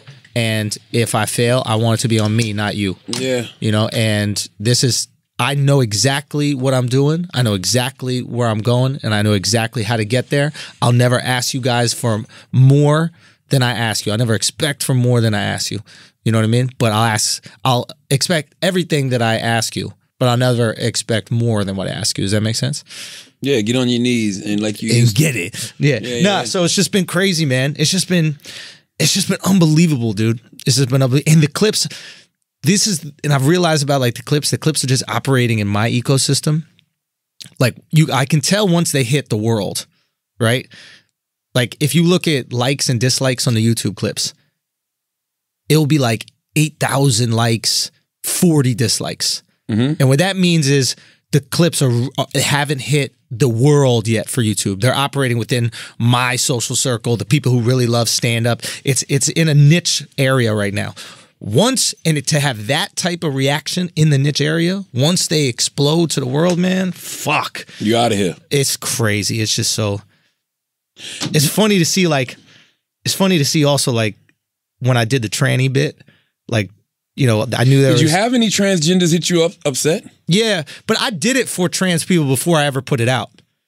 You know, really? Yeah. So it's like I know what I'm doing, man. Like I'm covering all my bases, and there was this one trans person that hit me up. She's like, because the joke is essentially that tranny isn't bad, right? You guys can go check. The word tranny isn't bad. It's just short, right? Transgender, tranny, grandmother, granny.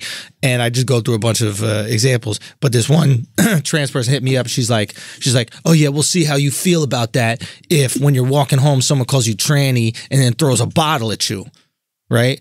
And I don't respond to comments, but my feeling was like, if they called you transgendered person and then threw a bottle at you, it's the bottle. It's the bottle, right? Like the idea, the joke is, and not to explain bits, but the joke is, it's not the word, it's the intent behind the word, right? Like you're not intending to offend them. Exactly. Like you could say with it, like, oh my God, this girl could say, oh my God, I saw this beautiful black guy today, right?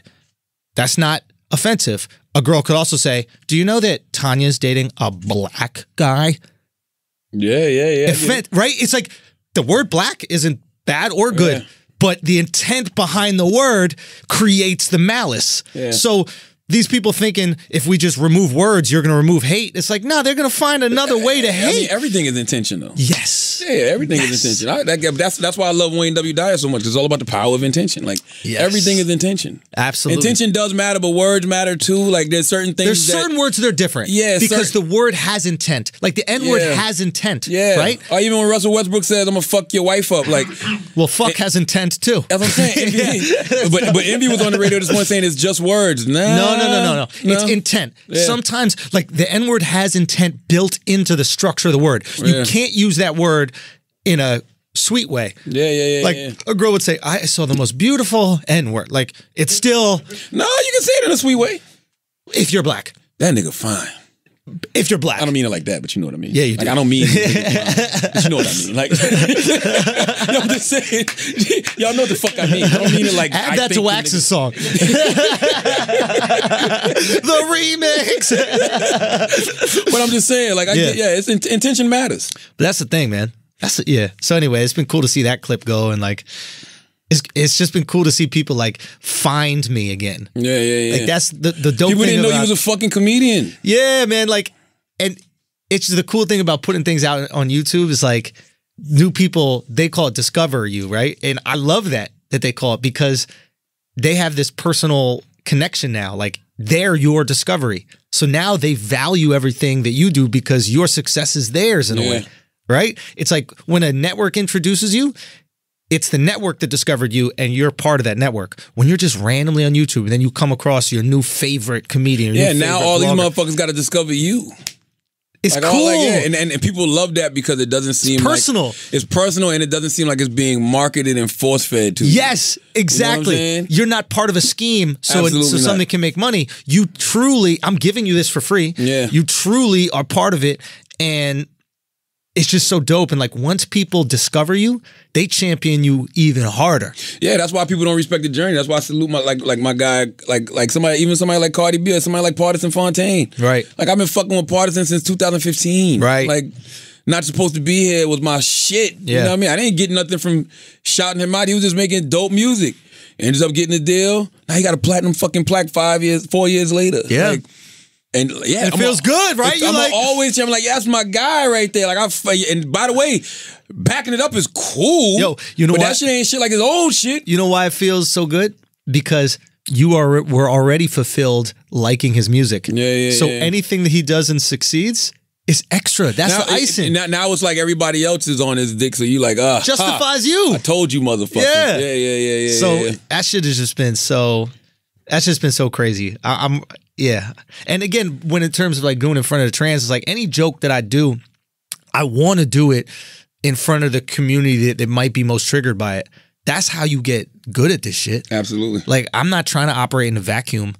I had a whole conversation with this trans chick after the show once, and she broke the whole thing down to me. She's like, yeah, I agree with what you're saying. You know, because the bit is longer than one on Instagram. On YouTube, it's like a 7-minute bit or 8-minute bit.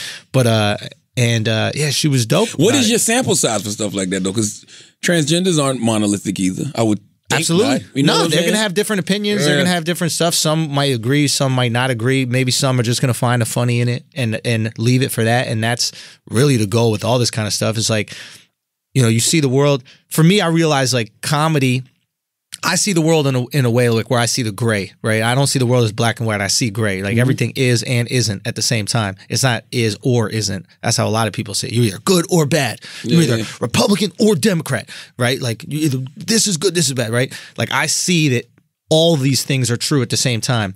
And comedy, I realize, is this way where I could share that with people without them trying to kill me, right? Like, and that's often what happens on a podcast is I'm working these ideas out, but they don't have the comedy yet. Yeah, people don't know you're a comedian. Context matters. Well, because I'm not adding the funny yet, right? Because I'm still understanding the idea. So when they hear it without the funny, they react crazy, right? They get triggered. They're cancel this motherfucker, fuck him, right? Because there's a saying. It's if you want to tell someone the truth, make them laugh. Because if you don't, they'll kill you, right? So the truth, the laughter is the cloak. Laughter makes it acceptable. You're putting the medicine in the can. Absolutely. It's like the first people that always die in a revolution are the comedians, the thinkers, the philosophers, right? Like anybody who has the ability to sway public opinion, sway thought, right? Comedians were like the new philosophers. It's not really a job now, philosophers. So it's like, of course you want to get us the fuck out of here. You don't know if Jesus had jokes? Jesus probably did. Martin Luther King Jr. probably slapped with the Jesus had a whole party, had one bitch. Dude, that's a joke. You pulling up to the Last Supper and there's one girl? Well, come on, bro. You're going to be furious. Right. Hey, you never know. I thought those was prayers, huh?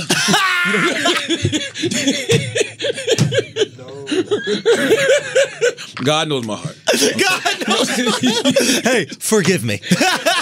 And besides, it was Judas sucking dick. Who cares if Judas was sucking dick? Right? Who gives a shit if it was Judas sucking a dick? Judas, Yo, that's why he snitched. He was like, yo, he told us the party was gonna be lit. He does this all the time, yo. Tells me the party gonna be lit. I am the one end up sucking the dick. You know what I'm saying? Yo, what if Judas gonna give me a little bag of silver? Like that's enough for all the dicks I Judas suck. was the original Andy? Bam! It's Fire Fest. What? What? What? Judas was the original Andy, yo. Wow, bro. What? So who was Ja? Who was Ja? I'm gonna be honest with you. I don't know who was at the Last Supper other than Jesus and Judas. Who was Mary Magdalene? She was there. That was the shorty, right? Wasn't? Nah, not his mom. No, his mom was chilling. Mary, the Virgin Mary was his mom. I don't even want to pull that picture up. I feel like we're going too far. God told me to stop. God said, God's like, I know your heart, but don't push it, God. Right, let's pay some more bills. I want to come back and talk about Fox News. All right, yes. Do the Postmate. Guys, other than your absolute best friends, who could you ask you to bring you red wine at 4 p.m., sushi at 9 p.m., and breakfast in a breakfast burrito at 8 a.m.? Absolutely nobody. Okay. Well, except Postmates. Postmates is your personal food delivery, grocery delivery, whatever the hell you need all year round delivery service. Now, it's a little different than these competitors because even if the place isn't on one of these other lists where you can get food from, he goes, that doesn't matter to Postmates. They're going to go get your shit for you. Okay. You don't have to go to the store anymore. You don't have to leave your house anymore. Stay home, chill, relax. Postmates is going to get it for you. You just download the app for iOS or Android for free, by the way, free. Browse local restaurants and businesses and track your delivery 24 hours a day, 365 days a year. Postmates will bring you what you want within the hour. Anything you're craving, Postmates can deliver. They're the largest on-demand network in the known universe with more than 25,000 partner merchants, okay? And for a limited time, Postmates is giving our listeners $100 of free delivery credit for the first 7 days. Take that in for a second. For a limited amount of time, so get on it quick. If you use the offer code IDIOTS, okay? You download the app right now, then you use the code IDIOTS, okay? You're going to get $100 for free delivery credit right there. $100 free delivery credit for your first 7 days when you download the Postmates app. You got 7 days to spend $100 on food. I could do it, okay? Weed is getting legal all around the country. You're going to need some Postmates. You're not going to want to take that drive, which was illegal. Don't drive high. You're not going to want to even leave the house. You're not going to want to take that walk. Get it delivered to you. Anything you need, anytime you need it. Download Postmates and save with the code IDIOTS. Let's talk about this Fox News, my friend. You guys had a big interview on Fox News. Yeah, we did Shannon Beam show on Fox News this week. It's interesting. It's weird because I've been saying, like, ever since we've been having these political, it's weird because political candidates have been coming on Breakfast Club since 2016. You know what I'm saying? Really before that, like since 2014, like when, the first I can remember is Bakari when he was running for lieutenant governor of South Carolina. And then, it just was the political pundits from Angela Rye, Van Jones, Simone Sanders, April Ryan, all these people come on the Breakfast Club. And 2016 was our second presidential election we had been a part of. 2012, of course, but, we was brand new, 2 years in. Nobody gave a fuck about the Breakfast Club in 2012. Right. 2016, Hillary comes on. Bernie comes on a couple times. Bernie has me host a town hall for him. Since then, you've had the Andrew Gillums of the world come on the show. You've had Tish James, like all these people that are running for different things. You become a hub for politicians to stump a platform. Yeah, not too many conservatives come. Bob Hudgens came, but I mean that's because he's running for governor of New Jersey, so he's aware of the reach. So that made sense. So I don't know why everybody's all of a sudden so like, oh my God, they've become such a hub for Democrats that campaigning to come through, or political candidates to come through. It does seem like more now. Maybe it's because more election in a row. In a row, yeah. Yeah. I think it was more few and far between before, and now it seems like it's like if you're not on, there's a surprise. It's almost like when a rapper releases an album now, and if they didn't come to the Breakfast Club, you'd be like, wait, do they have beef? What's going on? Why would you not do Breakfast Club? And I think it was timing. Okay, go. Because all of these people announced they were running for president. Right. And then immediately afterwards, boom. So it looks like, oh, this is part of the campaign trail. So Corey comes soon after he announces. Kamala comes soon after she announces. Right. Bernie comes soon after he announces. Corey actually announced that he was straight on your show. That was exciting. I'm gonna be honest with you. The rumor of Corey being gay, I never heard that till after that interview. All I'm saying is it looks like one of his eyes is looking for dick. Can you imagine having a lazy gay eye? Yo, son. Just one lazy gay eye. Like the rest he might of you, be straight, but that vision completely ain't, straight. But that one eye is always looking at some man's cock. Exactly. Right? The whole interview, he was looking at Envy and you, like, okay, guys, I see what's going on over here. This could be a party. Is your eye lazy? No, it's just gay. Like, what the hell?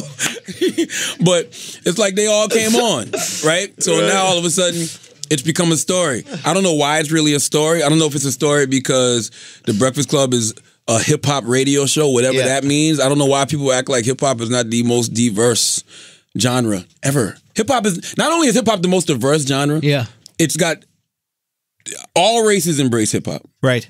All genders embrace hip-hop. Right. Thought leaders from all walks of life embrace hip-hop. I don't give a fuck what it is. You could be a neuro fucking brain surgeon, right, and have a favorite hip hop record. You understand what I'm saying? Like everybody loves hip hop in some way, shape, or form. So it's just like it's the most popular music in the world. Yeah, and we have diverse conversations. Like most of the hip hop artists start a lot of these conversations that we have in our culture that have to do with social, social justice or anything, all of that shit. So I don't know why people act so surprised, but I think it's because it is a hip hop show and all these political candidates are coming on and the interviews are solid. But for whatever it is, it's become a news story. So Daily Beast did an article. Fox News had us on last night. And I had no hesitation to go do Fox News. I felt like you almost have to, right? If you're really honest and really fair and really balanced and really care about objectivity, right? If you're really not leaning to any one side, if you're not picking a side, why wouldn't you go on Fox News? Yeah, I don't understand what the argument would be for the harm. I mean, I think anytime you see a black person on Fox News, especially from our community, our community, like, oh, he's a sellout. Oh, you're not hired by Uncle them. Tom. Exactly. You're being interviewed by them. Absolutely. And you're being interviewed by them because you become a hub for Democratic candidates. Yeah. Right? You're not stumping for Republican ones. Yeah. Yeah. I don't understand that logic at all. I think that it was back to what I was saying with the joke. Like, I wanted to do the joke in front of trans people, so I know it was good. It's like if you believe in what you believe in, it don't matter where you're talking about it. Yeah, you know what I mean. Like, if you're Christian in a mosque. You're Christian in a temple. Absolutely, you know what I mean. You're Christian anywhere, and we should respect that. We should respect your POV. We should respect where you're coming from. You had an interesting take. You said I shouldn't have did it. We shouldn't have did it. My concern is, and you want to talk about it? Yeah. Okay. I think that they could be setting you up for a little okey doke. And my concern is that they're going to make the Breakfast Club this place for Democrats to go. And that's what Fox and conservatives are going to market it as. Hey, all the Democrats go there. This is the Democratic place. This is the Democratic place. This is what they believe in. This is the hub. And then they could try to use past allegations against you or past things that you've said to discredit all those Democrats for going. It's like, oh, these Democrats are so woke and morally aware, yet they're supporting this thing or this platform where this guy has been talking about sucking farts out of a girl's butt, or he's had these past allegations, etc. So that's what I would be concerned about with you, is because they can play super nice, but it's wolf in sheep's clothing. Hey, we love what you guys are doing, all this other shit, right? And then right when they see you guys are really moving the needle and making traction, they try to chop your legs. But you'd have to just be aware. No, I'm with you, but Fox News have to discredit themselves as well, because Fox News has the same type of radical personalities.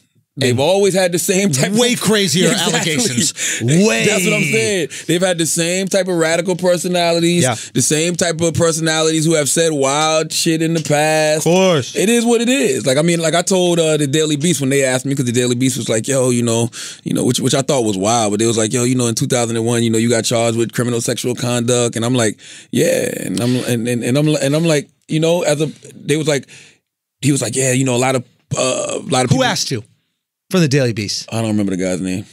Max? Anyway, go on, because I got a little something to show you how fucking phony these people are. Go on. So I was like, well, I said all politicians should take a page out my book. Meaning that I've never hid any of this stuff. Right. Like, this might be new to y'all because y'all may be new to me, but I've always spoken about anything I've been arrested for, because I feel like it's always a teachable moment. I wrote about this in my first book. Right. And I said the most important thing that, people need to also say is that this kid the case was dismissed. Like, it was expunged from his record. Like, this kid cooperated with the police. This kid gave blood samples. Like, nothing was found. Right. Like, that's the most important thing. Yeah. You know what I mean? So you could tell this story all day long, because we do live in this era where people want to pull up things from the past, because when they can't stop, who you are or where you're going, they keep trying to bring up who you used to be. They make you radioactive. Absolutely. Yeah. So they can keep bringing that up, but just tell the whole story. No, listen, as long as you tell the whole story, I'm fine. Now, I think you did it organically, but if it was a chess move by you, it was a brilliant chess move too. You saw people's past being brought up, and maybe you did it organically, I assume. But you were like, here's my pass. Well, I was doing this way before then, though. That's what I'm saying. Yeah. Way back in the day, you're like, here's my pass. You guys aren't going to hold any of this shit against me. I'm going to wear it on my sleeve, if you will. My philosophy in life has always been live your truth, so nobody can use your truth against you. Right. It's the Eminem and 8 Mile theory. Yeah. But also, bro, I'm just not that bright. I don't have a bunch of other shit to talk about. all I got is me. Like, I'm not the. I gotta talk 5 days a week in the morning. Exactly. What the fuck else am I gonna talk about other than me? Okay, so here's the thing about the Daily Beast, and this is so funny how the world works, and this is the gray area of the world, right? So the editor of the Daily Beast reached out to me a couple of years ago about having us come in, and I texted you about it, but we never really went anywhere. But he wanted us to be talent for the Daily Beast. What? Yeah. I've never heard this. The first I texted you about it. I was like, yeah, they want us to come in and like do some whatever. They essentially wanted to do Brilliant Idiots, but like short form video as part of Daily Beast. Really? Absolutely. So this just goes to show you, this goes to show you that these networks have loyalty to one thing. They are a business. Okay. Stop acting like these news places are news. Yeah. They are selling a commodity, just like they sell, speakers at Best Buy. Their speakers, okay, or game consoles are the news, and it usually has got a narrative to it. And so the exact person they might try to slander is the exact person that they want to hire. By the way, okay, Andrew, that's why this. Yeah. Anyway, do you see my frustration when I read that? It's like, you're absolutely right. But another thing we got to take into consideration with all of these people, right? Breakfast Club is a radio show. Yeah. Nationally syndicated radio show, big YouTube following, right? You think that these networks don't want those gets we get? course they do. You think they don't want Kamala Harris? You think they don't want Bernie Sanders? You think they don't want, you know, fucking Cory Booker? Like, cause they're reporting on them, but these people aren't coming to their shows. You know what I mean? Like CNN will get a town hall. They're not going to Fox at all. You know what I'm saying? So it's just like, you don't think that in a way we're competition to them? You think they would rather be reporting on our stories or reporting on their stories? That's you understand what I'm saying? But this is what this is what people don't realize though. You can't get those conversations other places because, like I told Shannon Beam on Fox News, like I told Ari Mebler when I was on his show, I'm black. Yeah. It's a certain cachet. I told y'all in the first book, it's a privilege to be black. It's a certain cachet that I have that you don't. You can't ask Kamala Harris about her blackness without coming off as offensive. You know what I'm saying? But I can legitimately ask that question. You know what I mean? And I probably can ask about her having a white husband. Why? Because I'm not a journalist. I'm in here with a fucking hoodie on and you know what I'm saying? Some fucking donkey of the day slides. You know what I mean? I'm not a fucking journalist. I'm not a political pundit. Like I don't have no standard. I can ask these questions that social media is asking that you in your suit can't ask. And that's just the truth to the matter. So you're not going to get the same level of content. You know what I mean? Like if I know argument about competition. You're not. But I do think that there is a certain level of competition. There absolutely is. It's the only thing I can relate to is when Netflix started putting out movies and all the traditional movie reviewers would trash them, right? And it's like, of course they trash them. A movie reviewer's job is to get you to leave your house to watch a movie. Steven Spielberg, one of the most genius filmmakers ever. Yeah. Imagination through the fucking roof. Yeah. I couldn't believe he said the other day Netflix movies should not count at the Oscars. I do understand that though. Tell me, break it down for me. Because I read a little bit about it. He was like, it shouldn't count as the Oscars. And it's because they were kind of gaming the system, right? Where they would do a theatrical release for like a week or two, and then they put it on Netflix. And the reason they do the theatrical release is so that it could be up for an Oscar. So it has to, I think they need to change that whole system. So I guess that's the argument, right? The argument is, should a movie be able to be up for an Oscar just because it's 2 hours? Like what constitutes a movie? I think, well, his argument is like a movie is something that you watch in theaters, right? And just because you're throwing something in a theater for 2 weeks so that you can trick the system, but you're putting it on Netflix doesn't make it a movie. If you want to make it a movie, put it behind that paywall that is the theater and see if it's worth it for people to go out and do it because the investment is more. Very old school way of thinking. It might be old school, but I guess the argument is like, let's just make it consistent. Like if you want it to be a movie, then put it out there and then you can put it on Netflix afterward. But don't do this thing where you throw it for a week just so you can be in contention. Why don't you make it a TV show? Well, it's a 2-hour TV show. Though. Like, you know? For example, Bird Box. Yeah. I thought it was trash. I loved it. People loved it. Yeah. But you can't deny the noise that it made. Right. You know what I'm saying? So I guess what he's saying is, why don't you make that another category, which is TV movie? And I think there is a category for that for the Netflix isn't necessarily Emmys TV. Or whatever. It's a new world we're in, right? It's a new world. It's a new world. That's why these things are tricky. Yeah. So streaming movie, etc. Like it is an option, right? It's like maybe you need a new category because it is a new thing. You can't deny that it's not a movie. I see, and this kind of like makes the Oscars look crazy because the Oscars are supposed to be about art, right? And supposed to be about how good something is, right? So if this is a movie and it's art and it's good, it shouldn't matter what platform it is, right? It's just fucking stop complaining and compete, baby. Steven, just make sure your shit is popping. Sure, I guess I would just say like for me to leave the house, put on clothes, and then pay $20 to go see a movie. Now all of a sudden that movie needs to be better than if I could just stay in my slides and chill on the couch and eat some popcorn. I used to feel that way. Yeah. It's still a waste of time. Which one? Either or.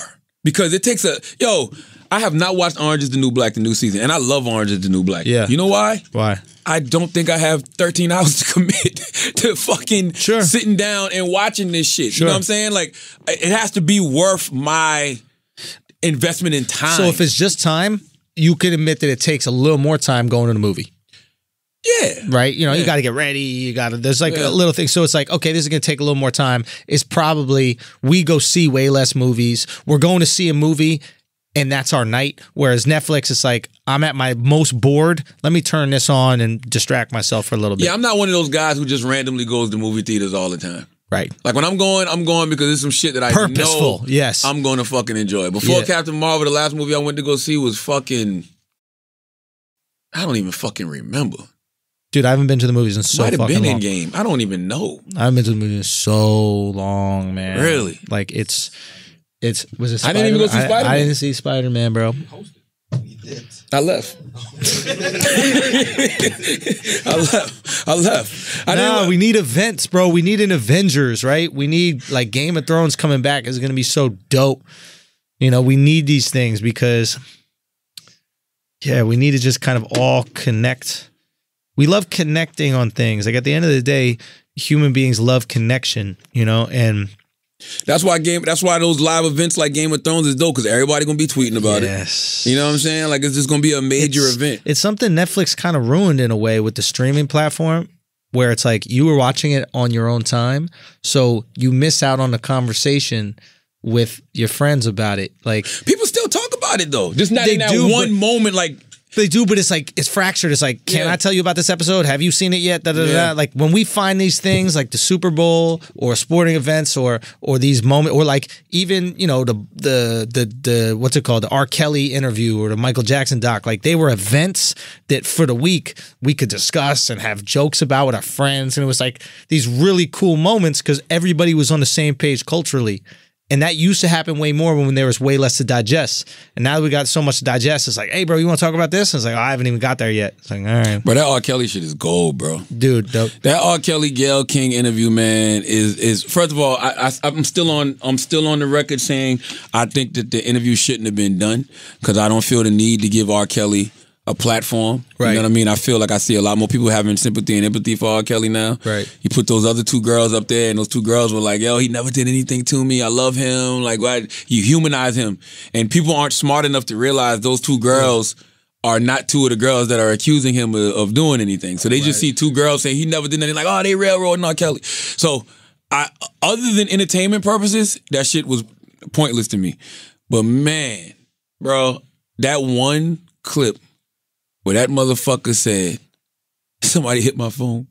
He said, I hog-tied her. This girl, yeah. I don't know how to hog-tie. Where would I hog-tie? I watched that shit at least 10,000 times. Bro, the funniest radio I've ever been involved in my entire life, I was doing the Jim and Sam show, Sirius XM.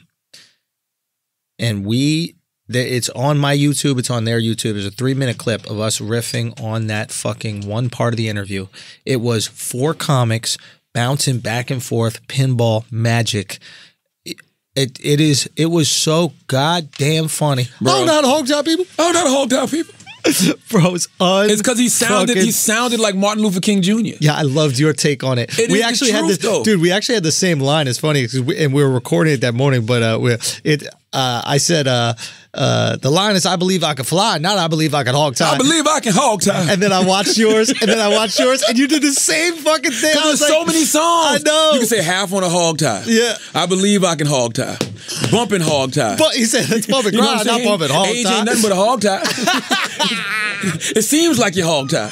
You know what I'm saying? Like, this shit is so fucking, bro. R. Kelly, and I say this again. You out, Chris? All right, I'll say this again for the millionth time.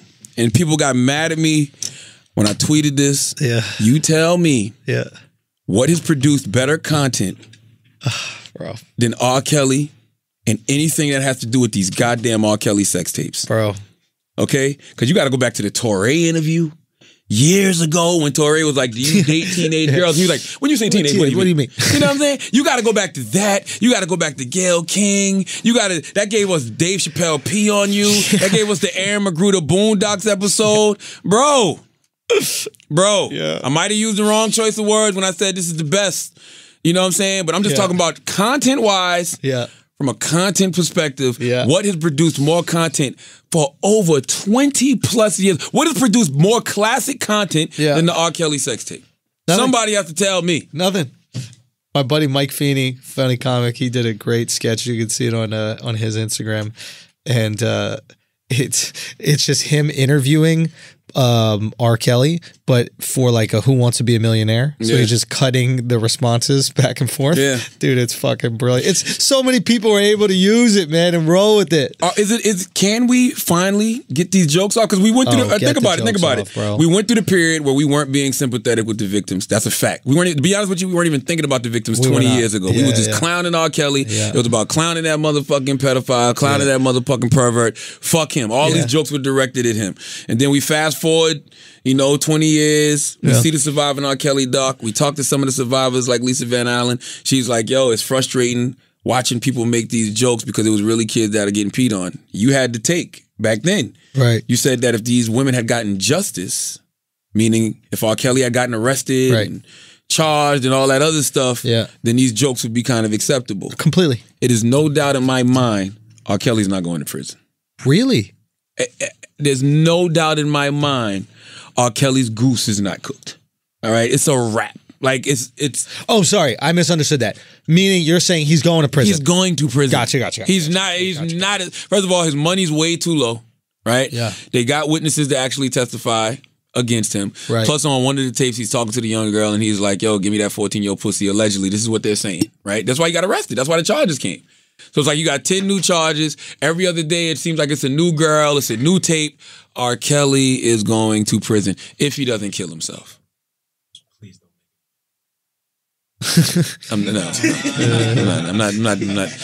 Alex said, "Tell me not making any bets." The bet's still on. I'm right. About 6ix9ine as well. Okay, right? Like I was right. I was correct about that one too. What is this? What is the status with that? 6ix9ine? Yeah, he's going to jail. He's definitely going to jail. To be honest with you, I don't know. 6ix9ine has been eclipsed already. That's how fast this shit works, baby. There was a rumor going around that you wanted to get a hair transplant so 6ix9ine would have something to rub while he was getting head. Shut up. Listen. You didn't hear that rumor? 6ix9ine, you do realize 6ix9ine has been eclipsed, right? Say what? 6ix9ine's been eclipsed. That's right. It's over. It's only March. It's only March. Bro, that's how fast people move on. Think about all this shit. I don't remember when 6ix9ine went to jail. Was it this year? Or was that the end of last year? End of last year. I don't recall. Went to jail the end of last year. Soulja Boy was January. Yeah. Jussie Smollett was February. This month we got R. Kelly and Michael Jackson. What is April gonna bring? What is the rest of this month gonna bring? Like, people move on just that fast. What? That's it. What is something that we won't move on from?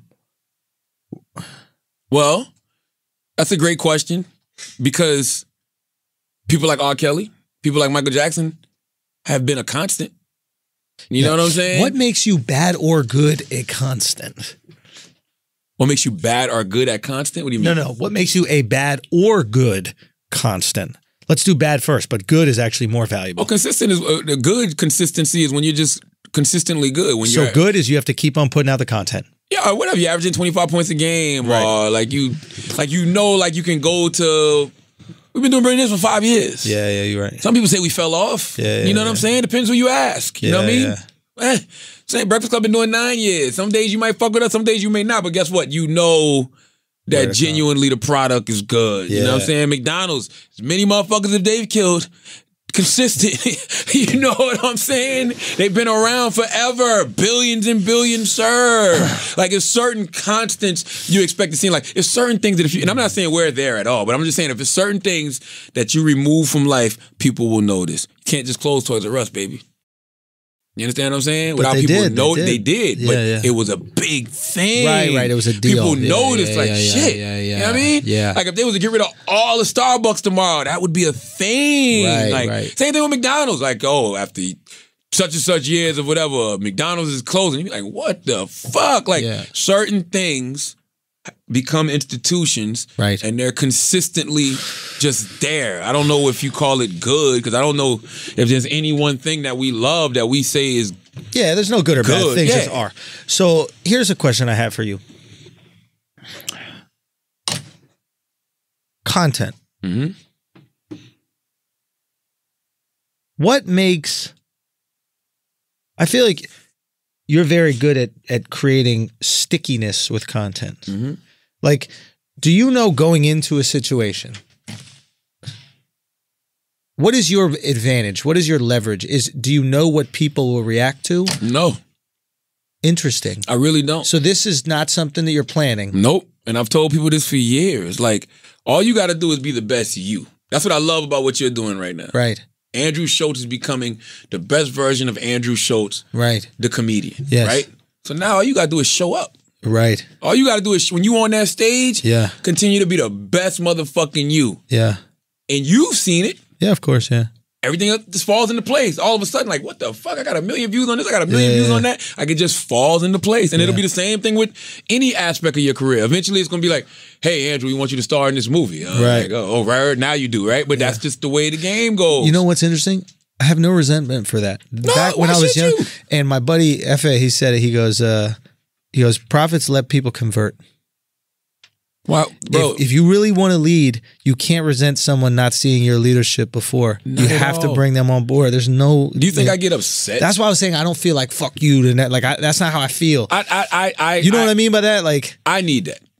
Explain. I need to be able to say fuck something. Oh, you're like Bernard Hopkins. You need a little. I need you to say fuck me. I need you not to like me. I need that you pushes you. That to gets you going. Yes, I need that. That's your motivation. I need that. I'm not even gonna. I don't need it all the time, but I do need that muse. You know what I'm saying? Prove somebody wrong. My wife gets so mad at me sometimes because there's a certain person in our life who a long time ago said I wasn't gonna make it out of South Carolina when it comes to radio, right? Right. I don't even realize me and this person are cool now. like we have no problems. Yeah. But every now and then I just be like, yeah, remember she said I wouldn't make it, right? Yeah. And she's like, what the fuck? Let that shit go. That was 20 fucking years ago. But that is my motivation. Right. Like I never. That's your fire. That's your flame. I never leave that. So it's just for me. All I've ever wanted to do was be the best version of me. That was always my focus. How can I be the best radio personality on the planet? So when I get in these rooms with these artists and everything else, I'm not thinking about anything other than being the best version of me. And 9 times out of 10, the best version of me is a fan. You know what I mean? Are curious. I don't want to say fan, curious. Right. I am fans of a lot of people, but I'm curious as to what makes this person think, or why this person was doing what they were doing, or, you know, why they decided to make this song, why they decided to do this TV show, why were they on Instagram doing this? So it's just curious questions, curious conversations. You said something earlier in this podcast that's true. It's never about me.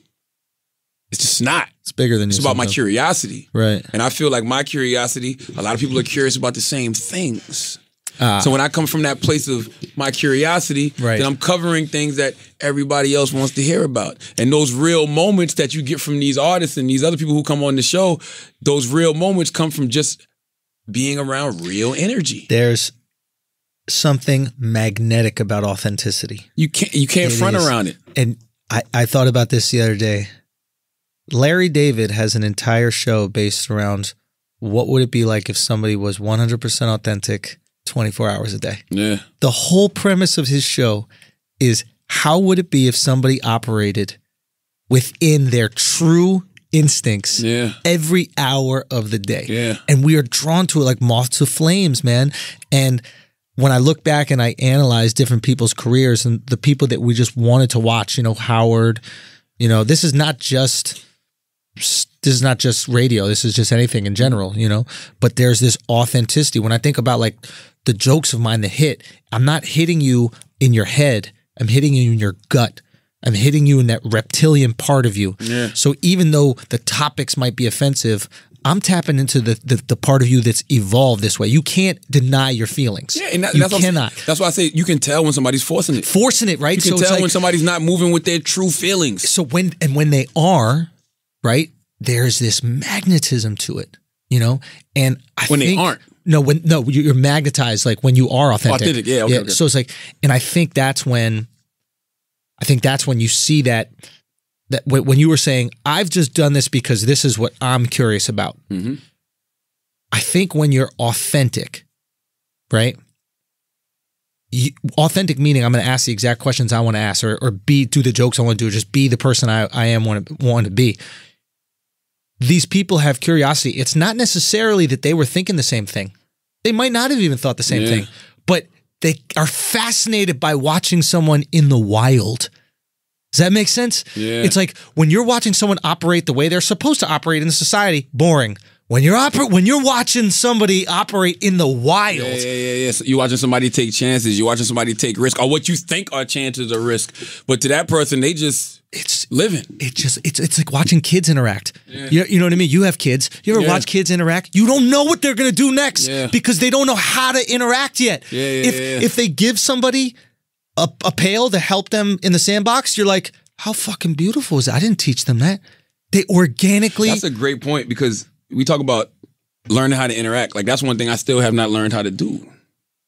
I don't. Maybe that's to your benefit. Yeah, and when I do have people I interact with well, because they're really my friends, we just interact. We do it. We don't hide it. Like when Duval comes on Breakfast Club, we don't try to front and act like that's not my man for years. You know what I'm saying? That's my guy. You know what I mean? Like when I got friends, even just the youngins that we helped kind of groom, like, these are my people. Like, I got love for these motherfuckers. I love Carlos Miller, Chico Bean, and DC Young Fly. Man. I love, like, and I'm not gonna hide that. Like, I'm telling you, man, sometimes we get too much in our ego, and we think that we're too good to either do one or two things. Say we love something. Celebrate. It's Celebrate, ego. man. Bro, I'm telling you, man. What the fuck? Why can't you big up somebody? Big them up. Reducing. The best thing that happened to me, I think, was when everybody said no, because it stripped my ego down to zero. And I had an ego. And I was entitled. And really? Yeah, I did. I just was entitled. You know what I mean? And like having everybody say no makes you just comfortable with nothing. You know, you have to get comfortable with absolutely nothing. And then when you get comfortable with nothing, you have everything. You don't even realize it. Because there's no fear of going to nothing. Bro. When you come from the extreme certain people come from, you're not afraid to go back. Yeah. And it could be physical or emotional. Yeah, and that's the best mental space to play in. Yeah. Yeah. To me. Yeah. I think we've given them enough for today. I think we appreciate a lot of good jewels, man. Thank y'all so much, man. Always, thank you. Like I really, really sincerely mean that. Thank you for fucking with the Brilliant Idiots. Yes. We gotta do a live show soon. I would love to, man. Yeah, let's do it. Let's get out there to the people, man. That'd be Yeah, we gotta cook up some good shit. And check out Views, man. Go check out Views from the Sis. We got 3 chapters up right now. The 4th one is coming next Sunday. A new chapter every Sunday. And I'll see you guys in Minneapolis. And then we got Orlando and Jacksonville at the end of the month. I'll be at Cleveland as well, and then the Moon Tower Comedy Festival in Austin. And then I got a cool announcement coming up after that. So I can't speak on it just yet, but I'll let you know when I can. That's right. As always, if you listen to this podcast, you think we're smart, you think we're intelligent, you think we're brilliant, you're absolutely right. But if you listen to this podcast and you think we're just a couple of idiots who don't know shit, you're right too. It's the Brilliant Idiots Podcast. Thank you for listening. And Mercari is the selling app that makes it fast and easy to sell almost anything, all right? You just take a few pics, add a description, and boom, your item is listed. With buyers in all 50 states, stuff really sells, and everything ships easily, so there are never any awkward meetups. You can find Mercari on the App Store, all right? That's Mercari, Mercari, on Mercari.com.